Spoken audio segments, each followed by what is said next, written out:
Hello friends, welcome to सीको सी student. मेरा नाम है आशीष और आज हम अपना स्टार्ट कर रहे हैं direct taxation for finance act 2023 और ये मई 2024 और नवंबर 2024 के लिए आपके लिए एप्लीकेबल है। ठीक है, तो अब हम स्टार्ट कर रहे हैं अपना ये सफ़र। तो आज पहला वीडियो है, पहला चैप्टर हम पढ़ेंगे बेसिक्स का। तो सबसे पहले मैं ये बता दूं कि आपको क्या क्या आपके पास होना चाहिए। देखो, आपके पास पहले तो स्टडी मटेरियल होना चाहिए। तो स्टडी मटेरियल होना चाहिए, इसके अलावा क्या आपके पास कोई नोट्स होने चाहिए? तो आंसर इज़ बिग नो। हम सब कुछ स्टडी मटेरियल से ही कवर करेंगे। इसके अलावा मैं आपको बोलूँगा कि आप इंस्टीट्यूट का सारांश ले लें। इंस्टीट्यूट का सारांश आपको कैसे मिलेगा? आप बॉस नॉलेज पोर्टल में जाइए, वहाँ पर आप सारांश डाउनलोड कर सकते हो। मैंने इसका प्रिंट आउट ले लिया है। ये बहुत अच्छा है, पूरा आप स्टडी मटेरियल करने के बाद एक बार सारांश से रिवाइज कर सकते हो। ये सच में मुझे बहुत अच्छी चीज़ लगी इंस्टीट्यूट की, मतलब इंस्टीट्यूट ने इस पर मेहनत करी है। और बिल्कुल जैसे टीचर्स चार्ट्स बनाते हैं ना, बिल्कुल वैसे इन्होंने देखो चार्ट्स बनाए हैं। मैं आपको दिखाता हूँ, देखो बिल्कुल ऐसे चार्ट्स फॉर्मेट में हर एक चीज़ समझाई है। हम इसको भी पढ़ेंगे, लेकिन इससे पहले मैं आपको बता दूं, आपको स्टडी मटेरियल चाहिए होना चाहिए आपके पास। इसके अलावा आपके पास एक नोट कॉपी होनी चाहिए, जो मैं आपको बनवाता रहूँगा नोट साथ ब साथ। ठीक है, बस आपके पास और कुछ नहीं होना चाहिए। तो आपका क्वेश्चन होगा कि सर ये जो हम पढ़ने जा रहे हैं, क्या ये काफ़ी होगा या इसके अलावा भी हमें कोई बुक रेफ़र करना होगा? तो मैं पहले बता दूं कि आप पहले बेस से स्टार्ट कीजिए, आप पूरी स्टडी मटेरियल ख़त्म कीजिए। आप जो इंस्टीट्यूट पूछना चाहता है उसको एक बार समझिए। जब आप इसमें बेहतर हो जाएंगे, जब आप इसमें माहिर हो जाएंगे, जब आप समझ जाएंगे कि इंस्टीट्यूट का माइंड कैसे चलता है, आप पेपर के लिए तैयार हो जाएंगे, तब मैं कहूँगा कि आप आरटीपी, एमटीपी मॉडल और बाकी टीचर्स के क्वेश्चंस इन सब पे जाइए। लेकिन सबसे पहले आप अपना बेस क्लियर कीजिए, मैं यही आपको बोलूँगा। तो आज हम चैप्टर 1 बेसिक कॉन्सेप्ट से स्टार्ट करते हैं। तो देखो, सबसे पहले तो मैं आपको इनकम बेसिक कॉन्सेप्ट में हम क्या क्या सीखने वाले हैं पहले ये बता दूं। इंडिविजुअल कंपनीज, इनके सबके टैक्स हम सीखने वाले हैं, कुछ छोटी मोटी चीज़ें हम सीखने वाले हैं, न्यू रिजीम ओल्ड रिजीम के बारे में सीखने वाले हैं और बेसिक कॉन्सेप्ट्स हम सीखने वाले हैं। तो हम स्टार्ट करते हैं इस वीडियो को। तो सबसे पहले देखिए, बेसिक कॉन्सेप्ट्स में इनकम टैक्स एक्ट 1961। तो सबसे पहले मैं बता दूं, इनकम टैक्स एक्ट 1961 में आया था। क्या आपको ये पता होना चाहिए? जी हाँ, आपको पता होना चाहिए। पहली बात तो आप इनकम टैक्स पढ़ रहे हैं, आप एक चार्टर्ड अकाउंटेंट बनने जा रहे हैं। और दूसरा, ये पेपर में एमसीक्यू में आ सकता है, मतलब आज तक तो नहीं आया, वैसे आ सकता है। तो ये होल ऑफ इंडिया में लगता है। 1 अप्रैल 1962 में इनकम टैक्स रूल्स आए थे। ठीक है, 1961 में इनकम टैक्स आया था, 1962 में रूल्स आए थे। यहाँ मैं लिख देता हूँ, income tax rules, IT rules आए थे। ठीक है, इसके अलावा हम आगे बढ़ते हैं। फाइनेंस एक्ट है, फाइनेंस एक्ट मतलब आता रहता है आपका हर साल। इसके अलावा देखो, इसमें लिखा हुआ है कि हर चीज़ इनकम टैक्स आपको सर्कुलर्स एंड नोटिफिकेशंस के थ्रू बताता रहता है। जैसे क्या होता है, कोई भी सेक्शन जो इनकम टैक्स में ड्राफ्ट होता है, फॉर एग्जांपल आपका सेक्शन 32 किसका है? आपका सेक्शन 32 आपका डेप्रिसिएशन का है। क्या डेप्रिसिएशन का जो सेक्शन है वो कभी चेंज होकर क्या एग्रीकल्चर का बन जाएगा? Answer is big no. Section कभी भी चेंज नहीं हो सकते। आपका नोटिफिकेशंस के थ्रू उसके अंदर की चीज़ें चेंज हो सकती हैं। सर्कुलर्स आते हैं, वो आपकी क्लैरिटी के लिए आते हैं कि उस सेक्शन में लिखा क्या हुआ है, उसका मतलब क्या था। इसके अलावा भी आपको क्या और पढ़ना रहता है इनकम टैक्स को समझने के लिए, तो वो है आपके केस लॉस। क्या आपको केस लॉस पढ़ने ज़रूरी होते हैं? आंसर इज येस, क्योंकि कई बार क्या होता है, इनकम टैक्स ने अपनी बुक्स में लिख दिया कि देखो ये मैंने, मतलब इनकम टैक्स क्या करता है, जब इनकम टैक्स एक्ट बनता है ना, वो अपनी चीज़ें लिख देता है। फिर क्या होता है, लोग उसको अपने हिसाब से ना कुछ ऐसे समझ लेते हैं कि नहीं इसमें ये होना चाहिए, नहीं इसमें वो होना चाहिए, मतलब लोग अपना दिमाग लगा लेते हैं। फिर जो असेसिंग ऑफिसर है वो उनको नोटिस भेजता है, नहीं नहीं देखो तुमने गलत किया। फिर वो केस लगते हैं उसके। ठीक है, तो धीरे धीरे वो केस हाई कोर्ट में जाता है, सुप्रीम कोर्ट में जाता है, तो वहाँ पर जो डिसीजन फाइनल हो जाता है वो आपको फॉलो करना रहेगा। तो इसलिए वो केस लॉज आपको पढ़ने रहेंगे। उसके बाद सर्कुलर्स में भी काफ़ी सारी चीज़ें आ जाती हैं लोगों के अंडरस्टैंडिंग के लिए। काफ़ी बार सर्कुलर्स में हर चीज़ नहीं आ पाती, तो आपको केस लॉज के थ्रू समझना पड़ता है। जैसे एक केस लॉ मेरे को याद आ रहा है, तो मैं अचानक से बता देता हूँ। जैसे एक बंदा था जिसने बोला था कि मेरा हार्ट का सर्जरी हुआ है, तो मैं इसको अपने बिजनेस के खर्चों में दिखाना चाहता हूँ, ताकि मेरा इनकम कम हो और मैं टैक्स कम पे करूँ। ठीक है, यही तो होता है ना, हम एक्सपेंसेस बढ़ाना चाहते हैं इनकम में। तो उसने कहा मेरा हार्ट का सर्जरी हुआ है, तो ये तो मेरे बिजनेस से कनेक्टेड है। तो ये केस लगा, तो हाँ काफ़ी जगह वो भी एसएससी जीत गया कि उसने बोला, लोगों ने भी कहा कि हाँ ये सही तो कह रहा है, ये बंदा ही तो इसकी पूरी बिजनेस चला रहा है और इसका हार्ट का खर्चा हो रहा है तो ये बंदे के लिए ही हो रहा है और वो कंपनी के लिए ही तो बेनिफिट कर रहा है। But answer is big no. इसमें हम जजमेंट नहीं ले सकते। इसमें इनकम टैक्स में जब ये केस हुआ तो सुप्रीम कोर्ट ने इसमें जजमेंट लिया। शायद ये हाई कोर्ट का केस है अगर मैं गलत नहीं हूँ तो उन्होंने जजमेंट लिया और वो जजमेंट माना जाएगा। अब कोई और बंदा यही सेम चीज़ क्लेम नहीं करेगा। अगर करेगा असेसिंग ऑफिसर के सामने तो असेसिंग ऑफिसर दिखा देगा कि देखो ऐसा केस पहले लग चुका है और ये है। तो इसलिए केस लॉ भी पढ़ने बहुत ज़रूरी रहते हैं और हमारे पेपर के लिए मैं बता दूं आपको, केस लॉ पढ़ने सच में बहुत ज़रूरी है। इसके बाद हम आगे चलते हैं। यहाँ पर बहुत कुछ दे रखा है, आपके पास टाइम हो तो पढ़ लेना, वैसे ज़रूरी नहीं है क्योंकि देखो इसके बाद इंपॉर्टेंट डेफिनेशन स्टार्ट हो जाती हैं, वो आप पढ़ लेना एक बार। इसमें मैं एक चीज़ आपको दिखा देता हूँ। इंपॉर्टेंट डेफिनेशंस में मैंने भी कुछ चीज़ें मार्क करी थी, जैसे कि पेज नंबर 1.12 पे क्या है, types of income tax assessment. Income tax की कितनी असेसमेंट होती है? एक सेल्फ असेसमेंट होती है, समरी असेसमेंट होती है, स्क्रूटनी असेसमेंट होती है, बेस्ट जजमेंट असेसमेंट होती है, री असेसमेंट होती है, इनकम एस्केपिंग असेसमेंट होती है। सारी हम असेसमेंट वाले चैप्टर में पढ़ेंगे, ठीक है। इसके अलावा पर्सन कौन होता है? तो देखो पर्सन जो होता है वो आपका कोई भी नेचुरल पर्सन होता है, एक ह्यूमन बीइंग होता है, ठीक है। वो मेल हो या फीमेल हो, कोई भी हो सकता है। मैंने यहाँ मार्क किया हुआ है, वो मेल फीमेल कोई भी हो सकता है वो पर्सन, ठीक है। और वो माइनर और अनसाउंड माइंड को भी इंक्लूड करता है, ठीक है। लेकिन उनके केस में जो एसएससी होगा वो उनका गार्जियन और मैनेजर होगा। लेकिन पर्सन की डेफिनेशन में आपका माइनर और अनसाउंड माइंड भी आ जाते हैं। ये ज़रूरी नहीं है बट नॉलेज के लिए देखो मैं यही कहूँगा आपको पढ़ना ज़रूरी है। आप एचयूएफ की डेफिनेशन पढ़िए, कंपनी की डेफिनेशन पढ़िए। इंडियन कंपनी होती है, बॉडी कॉर्पोरेट इसके अंदर आ जाते हैं, इंस्टीट्यूट एसोसिएशन आ जाते हैं, ठीक है। आर्ट एसोसिएशन और बॉडी ये सब आ जाते हैं, तो ये सारे एक बार पढ़ लेना। मैं यही बोलूँगा, ये इतने पेपर के लिए बिल्कुल भी इंपॉर्टेंट नहीं है। बहुत सारी डेफिनेशंस यहाँ पर हैं, मैं यही बोलूँगा अभी आगे चलो। अब हम चलते हैं सीधा 1.23 पेज पे, 23 पेज पे, जिसका नाम है एप्लीकेशन ऑफ इनकम। देखो यहाँ से मैं दो चीज़ें सिखाऊंगा आपको। एक होता है एप्लीकेशन ऑफ इनकम, एक होता है diversion of income. Application of income और डाइवर्जन ऑफ इनकम में क्या डिफरेंस होता है, इसके ऊपर ये पूरा का पूरा दे रखा है। मैं यही कहूँगा कि इसको आप फॉलो पढ़ लेना। बहुत लंबा कोड दे रखा है लेकिन आप सुन लो क्योंकि पेपर के लिए इतना इंपॉर्टेंट है। देखो एप्लीकेशन ऑफ इनकम का होता है कि मैंने अपनी इनकम ट्रांसफ़र कर दी किसी और को अपनी मर्जी से, ठीक है, विदाउट एनी ऑब्लिगेशन। ऑब्लिगेशन नहीं है, मैंने अपनी मर्जी से ट्रांसफर करी है, that is application of income. Diversion of income होता है कि मैंने किसी लीगल तौर पे कोई डीड बनाकर, लीगल तौर पे कोई, जैसे अपना होता है ना कि मैं अपने वारिस को ये देता हूँ, तो लीगल तौर पे मैंने अगर कुछ किया तो वो होता है डाइवर्जन ऑफ इनकम। अब पहले एप्लीकेशन ऑफ इनकम देखते हैं, इसका एग्जाम्पल देखते हैं। इसमें क्या हुआ था, ए और बी पति पत्नी थे। आप पूरा पढ़ लेना, मैंने ये डायग्राम बना रखा है, मैं इससे ही देखूंगा। ए और बी पति पत्नी थे, तो इनके बीच में डाइवोर्स हो गया। और एलिमोनी मतलब जो डाइवोर्स के बाद जो शर्तें होती हैं जो कोर्ट डिसाइड करता है, उसमें ये डिसाइड हुआ कि ए अपनी पत्नी को हर महीने 10-10 हज़ार रुपये देगा। तो ए ने कहा अपने एचआर को, सुनना तू मेरे ब्याह पे 10-10 हज़ार रुपये दे दे। तो क्या ये 10-10 हज़ार रुपये बी की मैं इनकम मानूँ? Answer is big no. ये सैलरी कमाई किसने? ए ने।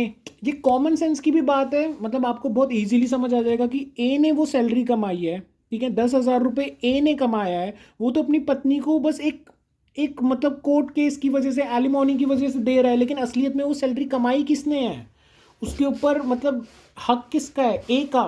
तो ए जो 10-10 हज़ार रुपये बी को दे रहा है, असलियत में वो टैक्सेबल होगा ए के हाथ में ही। देखो एप्लीकेशन ऑफ मनी का मतलब ये होता है कि मैं अपनी मर्जी से, ठीक है, दे रहा हूं। कोई इसमें लॉ की, मतलब देखा जाए तो लॉ की ऑब्लिगेशन तो ये है कि उसको पैसे देने हैं, ठीक है। ऐसे तो हम कोई चीज़ खरीदते हैं तो हमें पैसे देने होते हैं, लेकिन असलियत में वो इनकम तो मैं कमा रहा हूँ ना।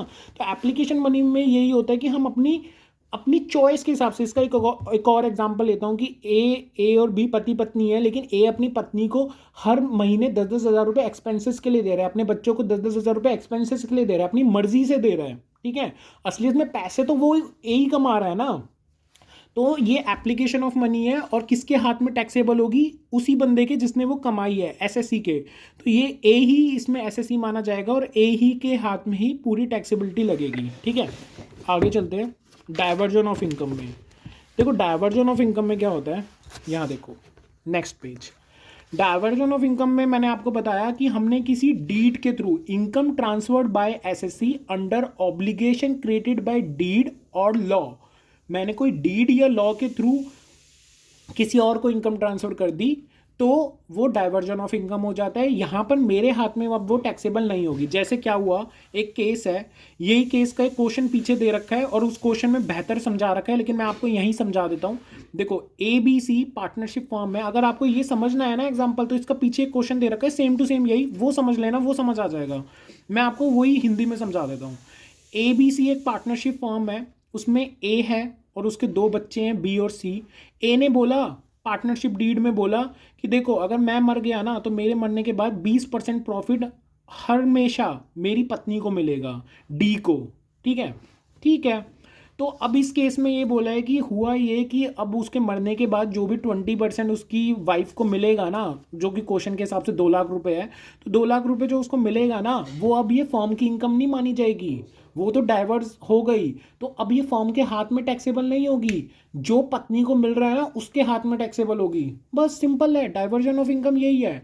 जो तुमने डीड में लिख दिया, लॉ में लिख दिया, मतलब लॉफुली कर दिया, एग्रीमेंट कर दिया कि हाँ ये तो उसको जाएगा ही जाएगा, तो वो उसके हाथ में टैक्सेबल होगा। अदरवाइज एप्लीकेशन मनी में मेरे हाथ में टैक्सेबल होगा। तो ये बहुत छोटी सी चीज़ है, इसके क्वेश्चंस भी हम करेंगे बाद में। ठीक है, ये इसको यहीं छोड़ दो, इतना इंपॉर्टेंट नहीं है। बट आईसीआई का कोई भरोसा नहीं होता। आईसीआई पता है कभी कभार क्या करता है, क्वेश्चन लगाता है 4 नंबर का, उसके अंदर A B 2 पार्ट्स दे देता है। A पार्ट में 2 नंबर का क्वेश्चन होता है, उसमें ये छोटा सा क्वेश्चन डाल देगा, छोटा सा। तुम्हें लगेगा कि ये तो इतना इंपॉर्टेंट भी नहीं था। तो यही होता है पेपर में, 2-2 नंबर में भी आईसीआई ऐसे क्वेश्चन डाल देता है। ये MCQ में नहीं पूछा जा सकता, ये तुम्हारा उसमें आ सकता है गारंटीड क्वेश्चंस में 2 नंबर में। अब बातें हम सैलरीज और हाउस प्रॉपर्टी में। बहुत अच्छा आईसीआई ने किया कि बेसिक कॉन्सेप्ट में ही सैलरीज घुसा दिया। अब मैं आपको सैलरीज यहाँ के यहीं पढ़ा दूंगा, जिससे कि आपको बाद में प्रॉब्लम नहीं होगी। तो ठीक है, यहाँ पर मैं आपको सैलरीज एक बार पढ़ा देता हूँ। उससे पहले मैं आपको कुछ बताना चाहूँगा आपका न्यू रिजीम और ओल्ड रिजीम के बारे में। जस्ट वेट, देखिए देखिए जो आपका देखो हम चैप्टर 1 के नोट्स कुछ बना रहे हैं। एक देखिए, आपका जो पहले होता था ना, पहले आपका नॉर्मल टैक्स रिजीम चलता था, जहाँ पर कुछ रेट्स गिवन थे। फिर निर्मला सीतारमन आई आज से 2 साल पहले और उसने कहा कि नहीं, अब हम एक न्यू रिजीम ला रहे हैं, उसका नाम था न्यू रिजीम। लेकिन अब बोला नहीं जाता न्यू रिजीम, अब उसे डिफ़ॉल्ट रिजीम बोला जाता है, क्योंकि वही मेन बन चुकी है। अब जो मेन हमारी टैक्स रिजीम है ना, जो मेन टैक्स रेट्स लगते हैं वो न्यू रिजीम के हिसाब से लगते हैं, जिसका नाम है डिफ़ॉल्ट टैक्स रिजीम। और जो हमारी पुरानी ओल्ड टैक्स रिजीम है ना, उसको हम बोलते हैं normal tax regime. Income tax की भाषा में आप इसको डिफ़ॉल्ट टैक्स रिजीम और न्यू नॉर्मल टैक्स रिजीम ही बोलेंगे। आप इसको न्यू रिजीम और ओल्ड रिजीम नहीं यूज़ करेंगे। हम प्रैक्टिकल लाइफ में इसको न्यू रिजीम और ओल्ड रिजीम बोलते हैं। ठीक है, अब जो आपकी मेन रिजीम है ना, वो नई वाली ही है और उसे हम बोलेंगे डिफ़ॉल्ट टैक्स रिजीम पूरे इनकम टैक्स में। ठीक है, समझ गए आप। और नॉर्मल टैक्स रिजीम हम किसको बोलेंगे, जो हमारी पुरानी वाली थी। ठीक है, इसके और भी नाम है, वो जैसे जैसे चैप्टर में आते रहेंगे हम वैसे वैसे अपने नोट्स कॉपी में लिखते रहेंगे। ये मेरी नोट्स कॉपी है। नोट्स कॉपी में वैसे लिखने का ज़्यादा मटेरियल नहीं रहेगा, क्योंकि इधर हम इसी में ही बहुत कुछ लिख लेंगे। एक मिनट, मैं अपना अब स्टार्ट करता हूँ सैलरी से। तो देखो सैलरी में क्या होता है ना, सैलरी में, एक मिनट मैं ये रब कर देता हूँ, ये मेरा गलत हो गया था।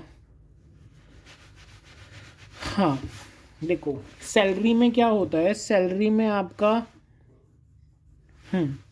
सैलरी में देखो आपका क्या होता है, सैलरी में आपको स्टैंडर्ड डिडक्शन मिलता है 50,000 का। आपने कितना भी सैलरी कमाया उसमें यहाँ से आपको 50,000 माइनस कर देंगे, इररिस्पेक्टिव ऑफ रिजीम। इसका क्या मतलब है, इररिस्पेक्टिव ऑफ रिजीम का मतलब है कि पहले क्या होता था, जो आपका न्यू रिजीम आया था ना, उसमें ये डिडक्शन नहीं मिलता था। लेकिन अब चाहे ओल्ड रिजीम हो चाहे न्यू रिजीम हो, न्यू रिजीम तो हमारा डिफ़ॉल्ट टैक्स है, वो तो अभी करंट में है। ओल्ड में अगर आपको जाना है तो आपको चूज करना पड़ेगा, इनकम टैक्स की साइड पे टिक करना पड़ेगा कि हाँ मुझे ये वाला ओल्ड वाला लेना है। ठीक है, उसको बोलते हैं नॉर्मल टैक्स रिजीम। तो नॉर्मल टैक्स रिजीम लेना है तो आपको टिक करना रहेगा, और जो न्यू वाला है मतलब जो डिफ़ॉल्ट वाला है वो ही रहेगा। तो उसमें 50,000 का डिडक्शन आपको हमेशा ही मिलेगा, चाहे कुछ भी हो।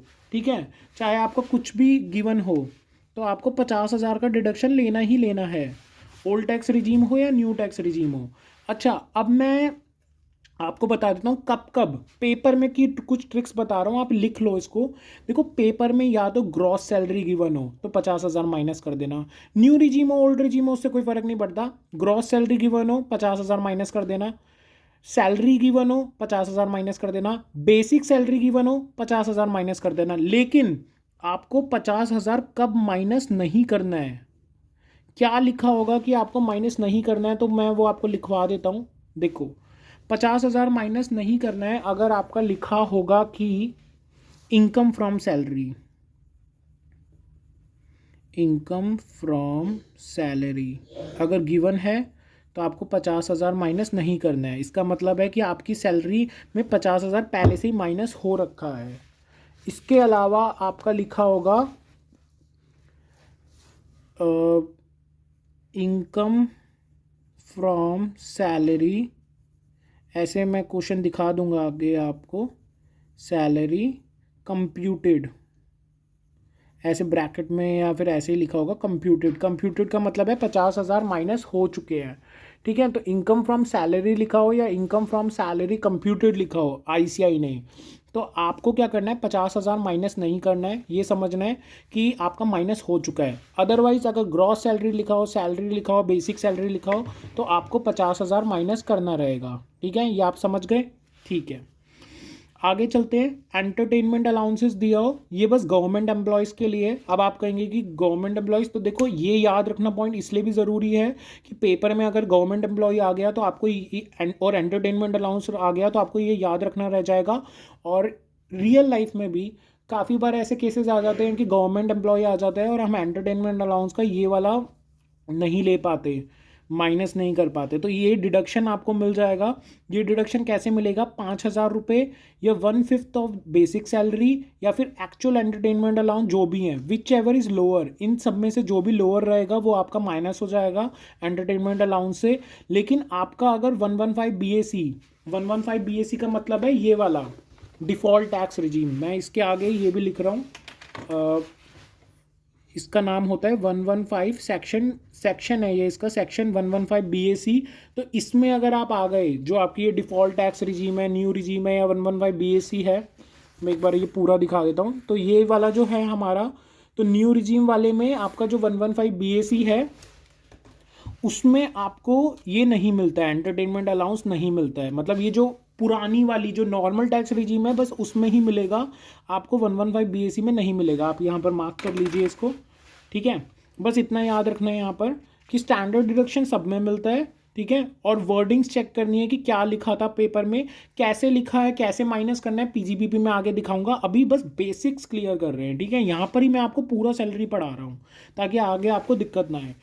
कोई प्रोफेशनल टैक्स है तो वो उसकी आपको डिडक्शन मिल जाती है, ठीक है। उसकी पूरी पूरी डिडक्शन मिल जाती है, वो 2,000 रुपये कुछ कुछ रहती है, पूरी पूरी उसकी डिडक्शन मिल जाती है, ठीक है। जो भी रहती है, शायद 2,000 रुपये, मुझे अपनी प्रैक्टिकल लाइफ का याद आ रहा है। तो जो भी आपकी प्रोफेशनल टैक्स की जो भी होती है, टैक्स ऑन एम्प्लॉयमेंट, उसकी आपको पूरी डिडक्शन मिल जाती है। इसको मार्क कर लीजिए, ठीक है। जब क्वेश्चंस में आएगा तब भी देख लेंगे। इसके बाद आते हैं इनकम फ्रॉम हाउस प्रॉपर्टी में। देखो इनकम फ्रॉम हाउस प्रॉपर्टी में भी एक चीज़ मैं वो लिख देता हूँ। अगर आपका गिवन हो यहाँ पर इनकम फ्रॉम हाउस प्रॉपर्टी, या फिर गिवन हो आपका income from house property computed, तो आपका जो भी कंप्यूटेड, तो आपका जो भी फिगर दे रखा हो आपको एज इट इज़ ले लेना है, ठीक है। यहाँ पर लिख लो एज इट इज़, या फिर आपका लिखा हो रेंट या फिर ग्रॉस रेंट, या फिर आपका लिखा हो रेंटल इनकम, रेंटल इनकम। अगर आपके पेपर में ये लिखा हुआ है तो इसमें से दो चीज़ें माइनस करनी है। एक तो म्युनिसिपल टैक्स जो ओनर पे करता है, ठीक है, पेड बाय ओनर, लिख लो यहाँ पर पेड बाय ओनर। और दूसरा आपको 30% स्टैंडर्ड डिडक्शन माइनस करना है, ठीक है। आई थिंक आप ये समझ गए होंगे, ये लिख लेना। क्योंकि अगर आपका इनकम फ्रॉम हाउस प्रॉपर्टी या फिर income from house property computed computed given है तो एज इट इज़ ले लेना, उसमें म्यूनिसिपल टैक्स और 30% डिडक्शन माइनस नहीं होते।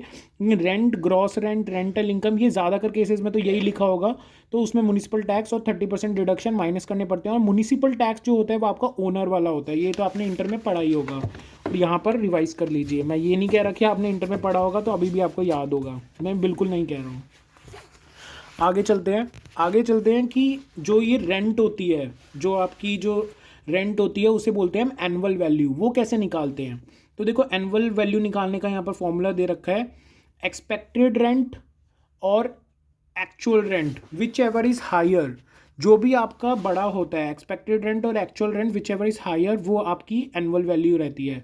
वैसे तो ये पेपर में इतनी ज़रूरी नहीं है, डायरेक्ट ही ये दे दिया जाता है, ये इंटर का पार्ट था। लेकिन कभी कभार आईसीआई को अगर मज़े आ रहे होते हैं तो वो ले लेगा एमसीक्यू में मज़े। लेकिन एक्सपेक्टेड रेंट क्या होती है? एक्सपेक्टेड रेंट होती है आपकी फेयर रेंट और municipal value whichever is higher, लेकिन अप टू क्या? Standard rent. मतलब स्टैंडर्ड रेंट जितना होना चाहिए, ये दोनों का हायर जो है ना, फेयर रेंट और म्युनिसिपल वैल्यू का, वो आपका स्टैंडर्ड रेंट तक होना चाहिए, उससे ज़्यादा नहीं हो सकता। अगर कम है तो इसी का ही हायर ले लेना, ठीक है। अगर ज़्यादा है तो स्टैंडर्ड रेंट ले लेना। ये बन जाती है आपकी एक्सपेक्टेड रेंट। और एक्सपेक्टेड रेंट और एक्चुअल रेंट में जो भी हायर होता है वो आपकी बन जाती है एनुअल वैल्यू, जो कि आपका ग्रॉस एनुअल वैल्यू भी जिसे बोलते हैं जीएवी, ठीक है। तो ये आपकी रेंटल इनकम बन जाती है, ठीक है। रेंटल इनकम तो वैसे ही एक्चुअल रेंट होती है जो आपको रिसीव हुई है, लेकिन लेते ये नहीं है। अगर एक्सपेक्टेड रेंट ज़्यादा है तो एक्सपेक्टेड रेंट लिया जाता है, ठीक है।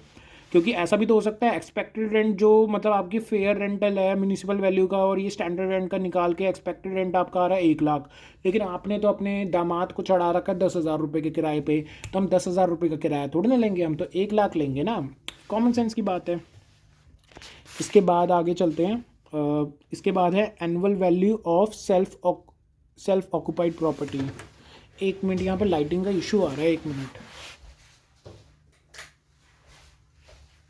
थोड़ी सी लाइटिंग मैंने बढ़ा दी है। हम इसको भी थोड़ा सा ब्राइट कर देते हैं, हाँ ये सही है। तो अब हम आगे बढ़ते हैं। तो यहाँ पर annual value of self occupied property हम करते हैं।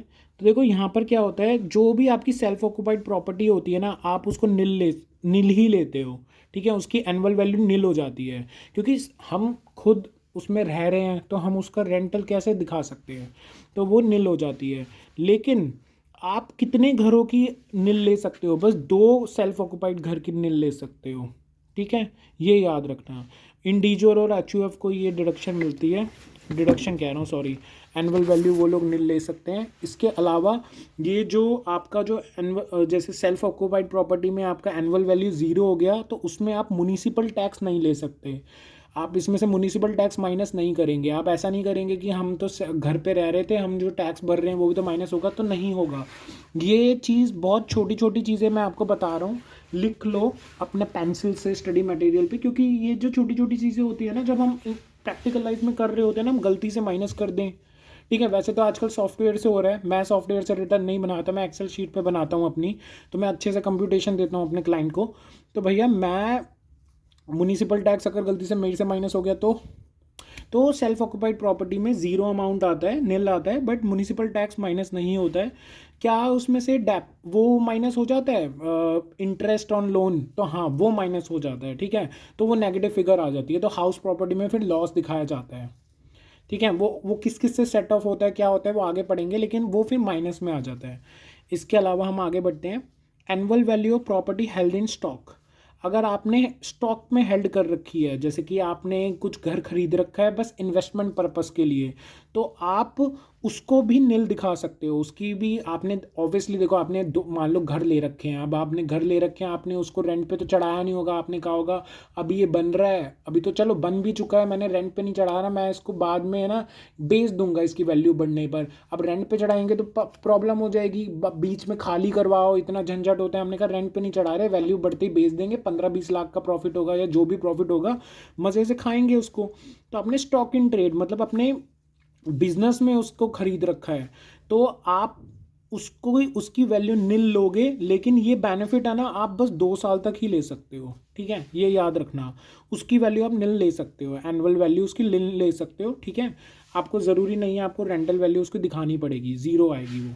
ठीक है, आगे बढ़ते हैं। यहाँ पर एक पूरा चार्ट दे रखा है। किसका चार्ट दे रखा है ये आपको 1 मिनट, क्या क्या आपको डिडक्शंस मिलता है उसका चार्ट दे रखा है। Deduction from net annual value. अच्छा, नेट एनुअल वैल्यू क्या हो गया? आपकी एनुअल वैल्यू माइनस में आपका म्युनिसिपल टैक्स।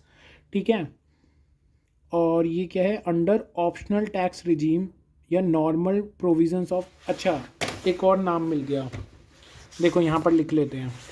हमने ये default tax regime, new regime 115 BAC, normal tax regime, old regime, यहाँ पर इसको बोलते हैं ऑप्शनल टैक्स रिजीम, क्योंकि अब डिफ़ॉल्ट तो ऊपर वाली हो गई, तो ये जो नीचे वाली हो गई ये क्या है? ये तो ऑप्शनल में आ गई ना, कि मेरी मर्ज़ी है मैं इसको चुनूँ कि ना चुनूँ, तो ये तो ऑप्शनल में आ गई। तो ये हो गई ऑप्शनल टैक्स रिजीम और ये हो गई हमारी डिफ़ॉल्ट टैक्स रिजीम। ठीक है, तो इसको हम, ये जो ओल्ड रिजीम हो गई ना, हम इसको अब ऑप्शनल टैक्स रिजीम भी बोलेंगे। ठीक है, तो यहाँ पर यही लिखा हुआ है जो ऑप्शनल टैक्स रिजीम के अंदर ये आता है, न्यू रिजीम में नहीं आता है, क्योंकि न्यू रिजीम में तो काफ़ी सारे बेनिफिट्स मिलते ही नहीं है। वो हम बाद में पढ़ेंगे क्या क्या बेनिफिट्स हमें नहीं मिलते हैं। तो अभी के लिए हम ये देख लेते हैं कि क्या क्या मतलब ओल्ड रिजीम के, ये सारा का सारा मैं यहाँ पर लिख रहा हूँ। नॉर्मल प्रोविजंस इनकम टैक्स लिखा ही हुआ है, मैं लिख देता हूँ ओल्ड रिजीम। तो ये ओल्ड रिजीम की सारी चीज़ें हैं। तो इसमें क्या है, अगर मान लो आप लेट आउट करते हो, मतलब आप भाड़े पे चढ़ाते हो, तो भाड़े पे चढ़ाते हो तो एक तो आपको 30% NAV का मिल जाता है डिडक्शन, म्युनिसिपल टैक्स माइनस करने के बाद। इसके बाद आपको जो भी आपने इंटरेस्ट लिया है उस कैपिटल को, मतलब वो लोन जो भी आपने, सॉरी इंटरेस्ट कह रहा हूँ, जो भी आपने लोन लिया है उस पर जो भी आप इंटरेस्ट दे रहे हो, तो इंटरेस्ट अमाउंट आपको फुल माइनस हो जाएगा। लोन अमाउंट माइनस नहीं होगा, इंटरेस्ट अमाउंट आपका माइनस हो जाएगा। इसके अलावा जो सेल्फ ऑक्यूपाइड प्रॉपर्टी है, सेल्फ ऑक्यूपाइड प्रॉपर्टी में क्या होता है, आपका जो इंटरेस्ट ऑन बोरोइंग है, ठीक है, वो कितना कितना माइनस होगा? देखो, पहली बात 30,000 माइनस होगा अगर आप रिपेयर के लिए करवा रहे हो या रिन्यूअल के लिए करवा रहे हो या रिकंस्ट्रक्शन करवा रहे हो। मतलब आपका घर तो एग्जिस्टिंग है, बना बनाया है, उसी में कोई टूट फूट करवा रहे हो, कुछ रिन्यू करवा रहे हो, पेंट करवा रहे हो, उसके लिए लोन लिया है, या फिर रिकंस्ट्रक्शन करवा रहे हो, उसी को तोड़ के नया बना रहे हो, मतलब पुराने घर को ही तोड़ के कुछ नया कर रहे हो, उसी के अंदर उसको कोई एक्सटेंशन नहीं कर रहे हो, उसमें कुछ नया नहीं कर रहे हो, उधर कोई एक्स्ट्रा बिल्डिंग नहीं बना रहे, बस उसी को ही पुराने को ही कुछ कर रहे हो, तो उधर 30,000 तक की आपको मैक्सिमम मिल जाएगी। मतलब अगर आपने उस चीज़ पे लोन ले रखा है तो 30,000 तक का ही मिलेगा। लेकिन अगर आपने मान लो एक्विजिशन, मतलब कोई नया घर खरीदने के लिए, नया घर कंस्ट्रक्शन करवाने के लिए, नया फ्लोर कंस्ट्रक्शन करवाने के लिए कोई लोन लिया है, तो आपको, और वो जो भी आप अगर कंस्ट्रक्शन करवा रहे हो, एक्विजिशन करवा रहे हो, वो 5 साल में हो गई है, और सर्टिफाइड, जो जिससे भी आपने लोन लिया है वो भी सर्टिफाइड है, आपकी ये कंडीशन मैच कर जाती हैं, तो आप 2 लाख तक की माइनस कर सकते हो अमाउंट, वरना आप 30,000 ही माइनस करोगे। मान लो आपका ये 5 साल में नहीं बना, या आपका सर्टिफिकेट नहीं है, इनमें से कोई भी नहीं है, तो आपको 30,000 तक की मैक्सिमम डिडक्शन मिलेगा। लेकिन आपके पास ये दोनों हैं तो आपको 2 लाख तक का माइनस हो जाएगा। आई थिंक ये क्लियर हो गया होगा। तो एक बार मैं दोबारा से दिखा देता हूँ आपको। जो इंटरेस्ट ऑन लोन है फुल्ली अलाउड हो जाएगा अगर आप रेंट पे चढ़ाते हैं उस घर को। अगर आप सेल्फ ऑक्यूपाइड कर रहे हैं तो आपका बस 30,000 या फिर 2 लाख होगा। 30,000 और 2 लाख के हमने केसेस देख लिए। 30,000 का हो गया रिपेयर, रिन्यूअल, रिकंस्ट्रक्शन के लिए, और और इसमें भी 5 साल में अगर हम नया कंस्ट्रक्ट कर रहे हैं, एक्वायर कर रहे हैं, तो 5 साल में होता है। और अगर हमने सर्टिफिकेट भी ले लिया है, अगर इन दोनों में से कोई एक नहीं है तो 30,000, और दोनों हैं तो 2 लाख की माइनस हो जाएगा। मैं फालतू में इसको इतना रिवाइज़ करवा रहा हूँ क्योंकि ये बहुत बेसिक कॉन्सेप्ट्स हैं जो चीज़ें इंटर में भी पढ़ी होंगी। अब से मैं ना उसी चीज़ पे थोड़ा सा वो डलवाऊँगा, मतलब थोड़ा सा स्ट्रेन डलवाऊँगा जो कि हमारा फाइनल में ज़रूरी है। जो इंटर का और आप इजीली रिवाइज़ कर सकते हैं उसमें नहीं करूँगा, ठीक है। बस आगे आप पढ़ेंगे कि 30% की स्टैंडर्ड डिडक्शन मिलती ही मिलती है, वो आप देख लेना किस में मिलती है। अरियर्स ऑफ रेंट या फिर अनरिलाइज रेंट नाउ रिसीव्ड, मतलब कोई अरियर चल रहे थे, मतलब 3 महीने से मेरा जो टीनेंट था, जो मेरा किराएदार था, वो मेरे को पैसे नहीं दे रहा था, या अनरिलाइज रेंट था, उसने मेरे को पैसा देने के लिए मना ही कर दिया था, और अब वो अचानक से आ गया और उसने कहा ये लो मेरे पैसे। मतलब 3 साल से पैसे नहीं दे रहा था, 3 महीने छोड़ो, 3 साल से पैसे नहीं दे रहा था। ऐसे ICAI के क्वेश्चन मिलेंगे आपको। 3 साल से पैसे नहीं दे रहा था, अब अचानक से आया, कहता ये लो पैसे। क्या उसमें 30% स्टैंडर्ड डिडक्शन मिलेगा? आंसर इज येस, आपको मिलेगा। इसके बाद आ जाते हैं कि अगर मान लो आपने कोई को ओन प्रॉपर्टी कर रखी है, ठीक है, आपको उसमें जो इंटरेस्ट ऑन लोन अगर आपको डिडक्शन लेना है 30,000 या 2 लाख का, तो क्या आपको अलग मिलेगा और आपके दूसरे पार्टनर को अलग मिलेगा? तो आंसर इज़ नो। आप दोनों का मिला के 30,000 और 2 लाख होना चाहिए। जैसे को ओन प्रॉपर्टी क्या होती है, एक घर है, मैंने और मेरे भाई ने ले रखा है, हम दोनों के नाम है, या फिर मैंने या मेरे दोस्त ने ले रखा है, क्या हम दोनों 30-30 मतलब 2-2 लाख अगर मान लो इंटरेस्ट है हमारा, तो क्या हम 2-2 लाख अलग से माइनस करें? तो आंसर इज़ नो। हमारा जितना भी शेयर है उसके अकॉर्डिंग या हमारा जो भी कॉन्ट्रैक्ट है उसके अकॉर्डिंग हम लोग माइनस कर लेंगे। जैसे मान लो मेरा शेयर था 50%, तो मैं 1-1 लाख माइनस करेंगे हम दोनों, ठीक है। तो इसमें वही सब कुछ लिखा हुआ है। इसके आगे हम चलते हैं डीम्ड ओनर। डीम्ड ओनर के यहाँ पर इन्होंने कुछ पॉइंट्स 5 पॉइंट्स बता रखे हैं कि डीम्ड ओनर क्या होता है।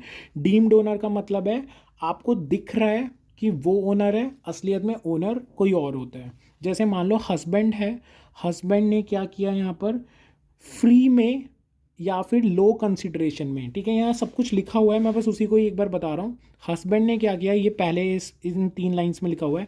हस्बैंड ने फ्री में या लो कंसिडरेशन में अपनी वाइफ को एक घर दे दिया, प्रॉपर्टी दे दी, ठीक है, हाउस दे दिया, और ये मतलब इन दोनों ने एक तरीके से तलाक ले लिया था कि हम दोनों अलग अलग रहेंगे, तो ये ले तू घर ले ले। तो इसमें जो डीम्ड ओनर है वो हस्बैंड ही माना जाएगा, ठीक है, ये डीम्ड ओनर है। मतलब कल को अगर वाइफ रेंटल इनकम चढ़ाती है तो वो रेंटल इनकम हस्बैंड के हाथ में ही टैक्सेबल होगी। सेकंड केस देखते हैं। सेकंड केस में है कि अगर मान लो एक बंदा है जिसने अपने माइनर सन को या फिर माइनर डॉटर को, माइनर मैरिड डॉटर नहीं होनी चाहिए, मतलब मेरी बेटी की शादी ना हो गई हो। माइनर का मतलब क्या है, 18 साल से नीचे। हो सकता है मेरी बेटी की 18 साल से नीचे शादी हो गई, बालिका वधू हो सकता है। तो ऐसा अगर हो गया है तो उस केस में नहीं, बस माइनर बेटे को या माइनर बेटी को अगर मैंने फ्री में या फिर लो कंसिडरेशन में घर दे दिया है तो डीम्ड ओनर मैं माना जाऊंगा, ठीक है।